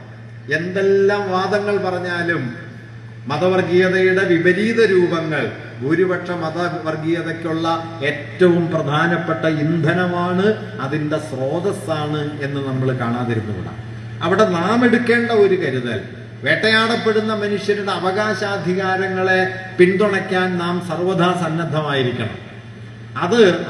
അതിലടങ്ങിയ മതപരമായ ഒരാശയത്തെ നാം അതേപടി ഏറ്റെടുക്കുന്നു എന്നതുകൊണ്ടല്ല, മറിച്ച് ഇന്ത്യൻ ഭരണഘടന മതബോധങ്ങളിൽ ഉറച്ചു നിൽക്കാനും മതം ആചരിക്കാനും വിശ്വസിക്കാനും പ്രചരിപ്പിക്കാനും ഇന്ത്യയിലെ ഓരോ പൗരനും പൗരത്വമുള്ളവർക്കും അവകാശം നൽകുന്നു എന്നതുകൊണ്ടാണ്. ഈ പ്രചരിപ്പിക്കാൻ അവകാശം വേണമെന്നുള്ളത് അസംബ്ലിയിൽ വലിയ ചർച്ചയായിരുന്നു. പ്രൊപ്പഗേഷൻ ഓഫ് റിലീജിയൻ, മതത്തെ പ്രചരിപ്പിക്കാൻ അവകാശം നൽകണമോ? അതൊരു തർക്ക വിഷയമായിരുന്നു. പക്ഷെ ആ തർക്ക വിഷയത്തിൽ മതപ്രചരണത്തിനു കൂടിയുള്ള അവകാശം വാസ്തവത്തിൽ നൽകിക്കൊണ്ടാണ് നമ്മുടെ ഭരണഘടനാ വ്യവസ്ഥ നിലവിൽ വന്നത് എന്ന് കാണാൻ പറ്റും. അപ്പൊ ഇങ്ങനെ മതത്തെക്കുറിച്ചുള്ള നമ്മുടെ കാഴ്ചപ്പാടിനെ അത് കേവല മതബോധമാക്കി മാറ്റാതെ കേവല മതബോധത്തിൽ മാത്രം ഊന്നി നിന്നുകൊണ്ട് മതവർഗീയതയെ ചെറുക്കാമെന്ന വ്യാജമായ പ്രതിരോധ സങ്കല്പത്തെ പിൻപറ്റാതെ മനുഷ്യർക്കിടയിൽ സഹസ്രാബ്ദങ്ങൾ കൊണ്ട് വികസിച്ചു വന്ന പങ്കുവയ്പ്പിന്റെ ചരിത്രത്തെ, കൂടിക്കലർന്നുള്ള ജീവിതാനുഭവങ്ങളുടെ ചരിത്രത്തെ, അതിനെ നമ്മുടെ മതനിരപേക്ഷതയുടെ അടിത്തറയാക്കി മാറ്റുകയാണ് ചെയ്യേണ്ടത്. നോക്കൂ, മതനിരപേക്ഷത എന്ന് പറയുന്നത് ഹിന്ദുത്വവാദികളൊക്കെ പറയുന്നത് പോലെ യൂറോപ്യൻ ഭരണഘടനകളിൽ നിന്നോ കാനഡയിൽ നിന്നോ അമേരിക്കയിൽ നിന്നോ ഒക്കെ അംബേദ്കറും സുഹൃത്തുക്കളും നെഹ്റുവും ഒക്കെ ചേർന്ന് പകർത്തിക്കൊണ്ടുവന്ന ഒരു കൃത്രിമ ആശയമല്ല.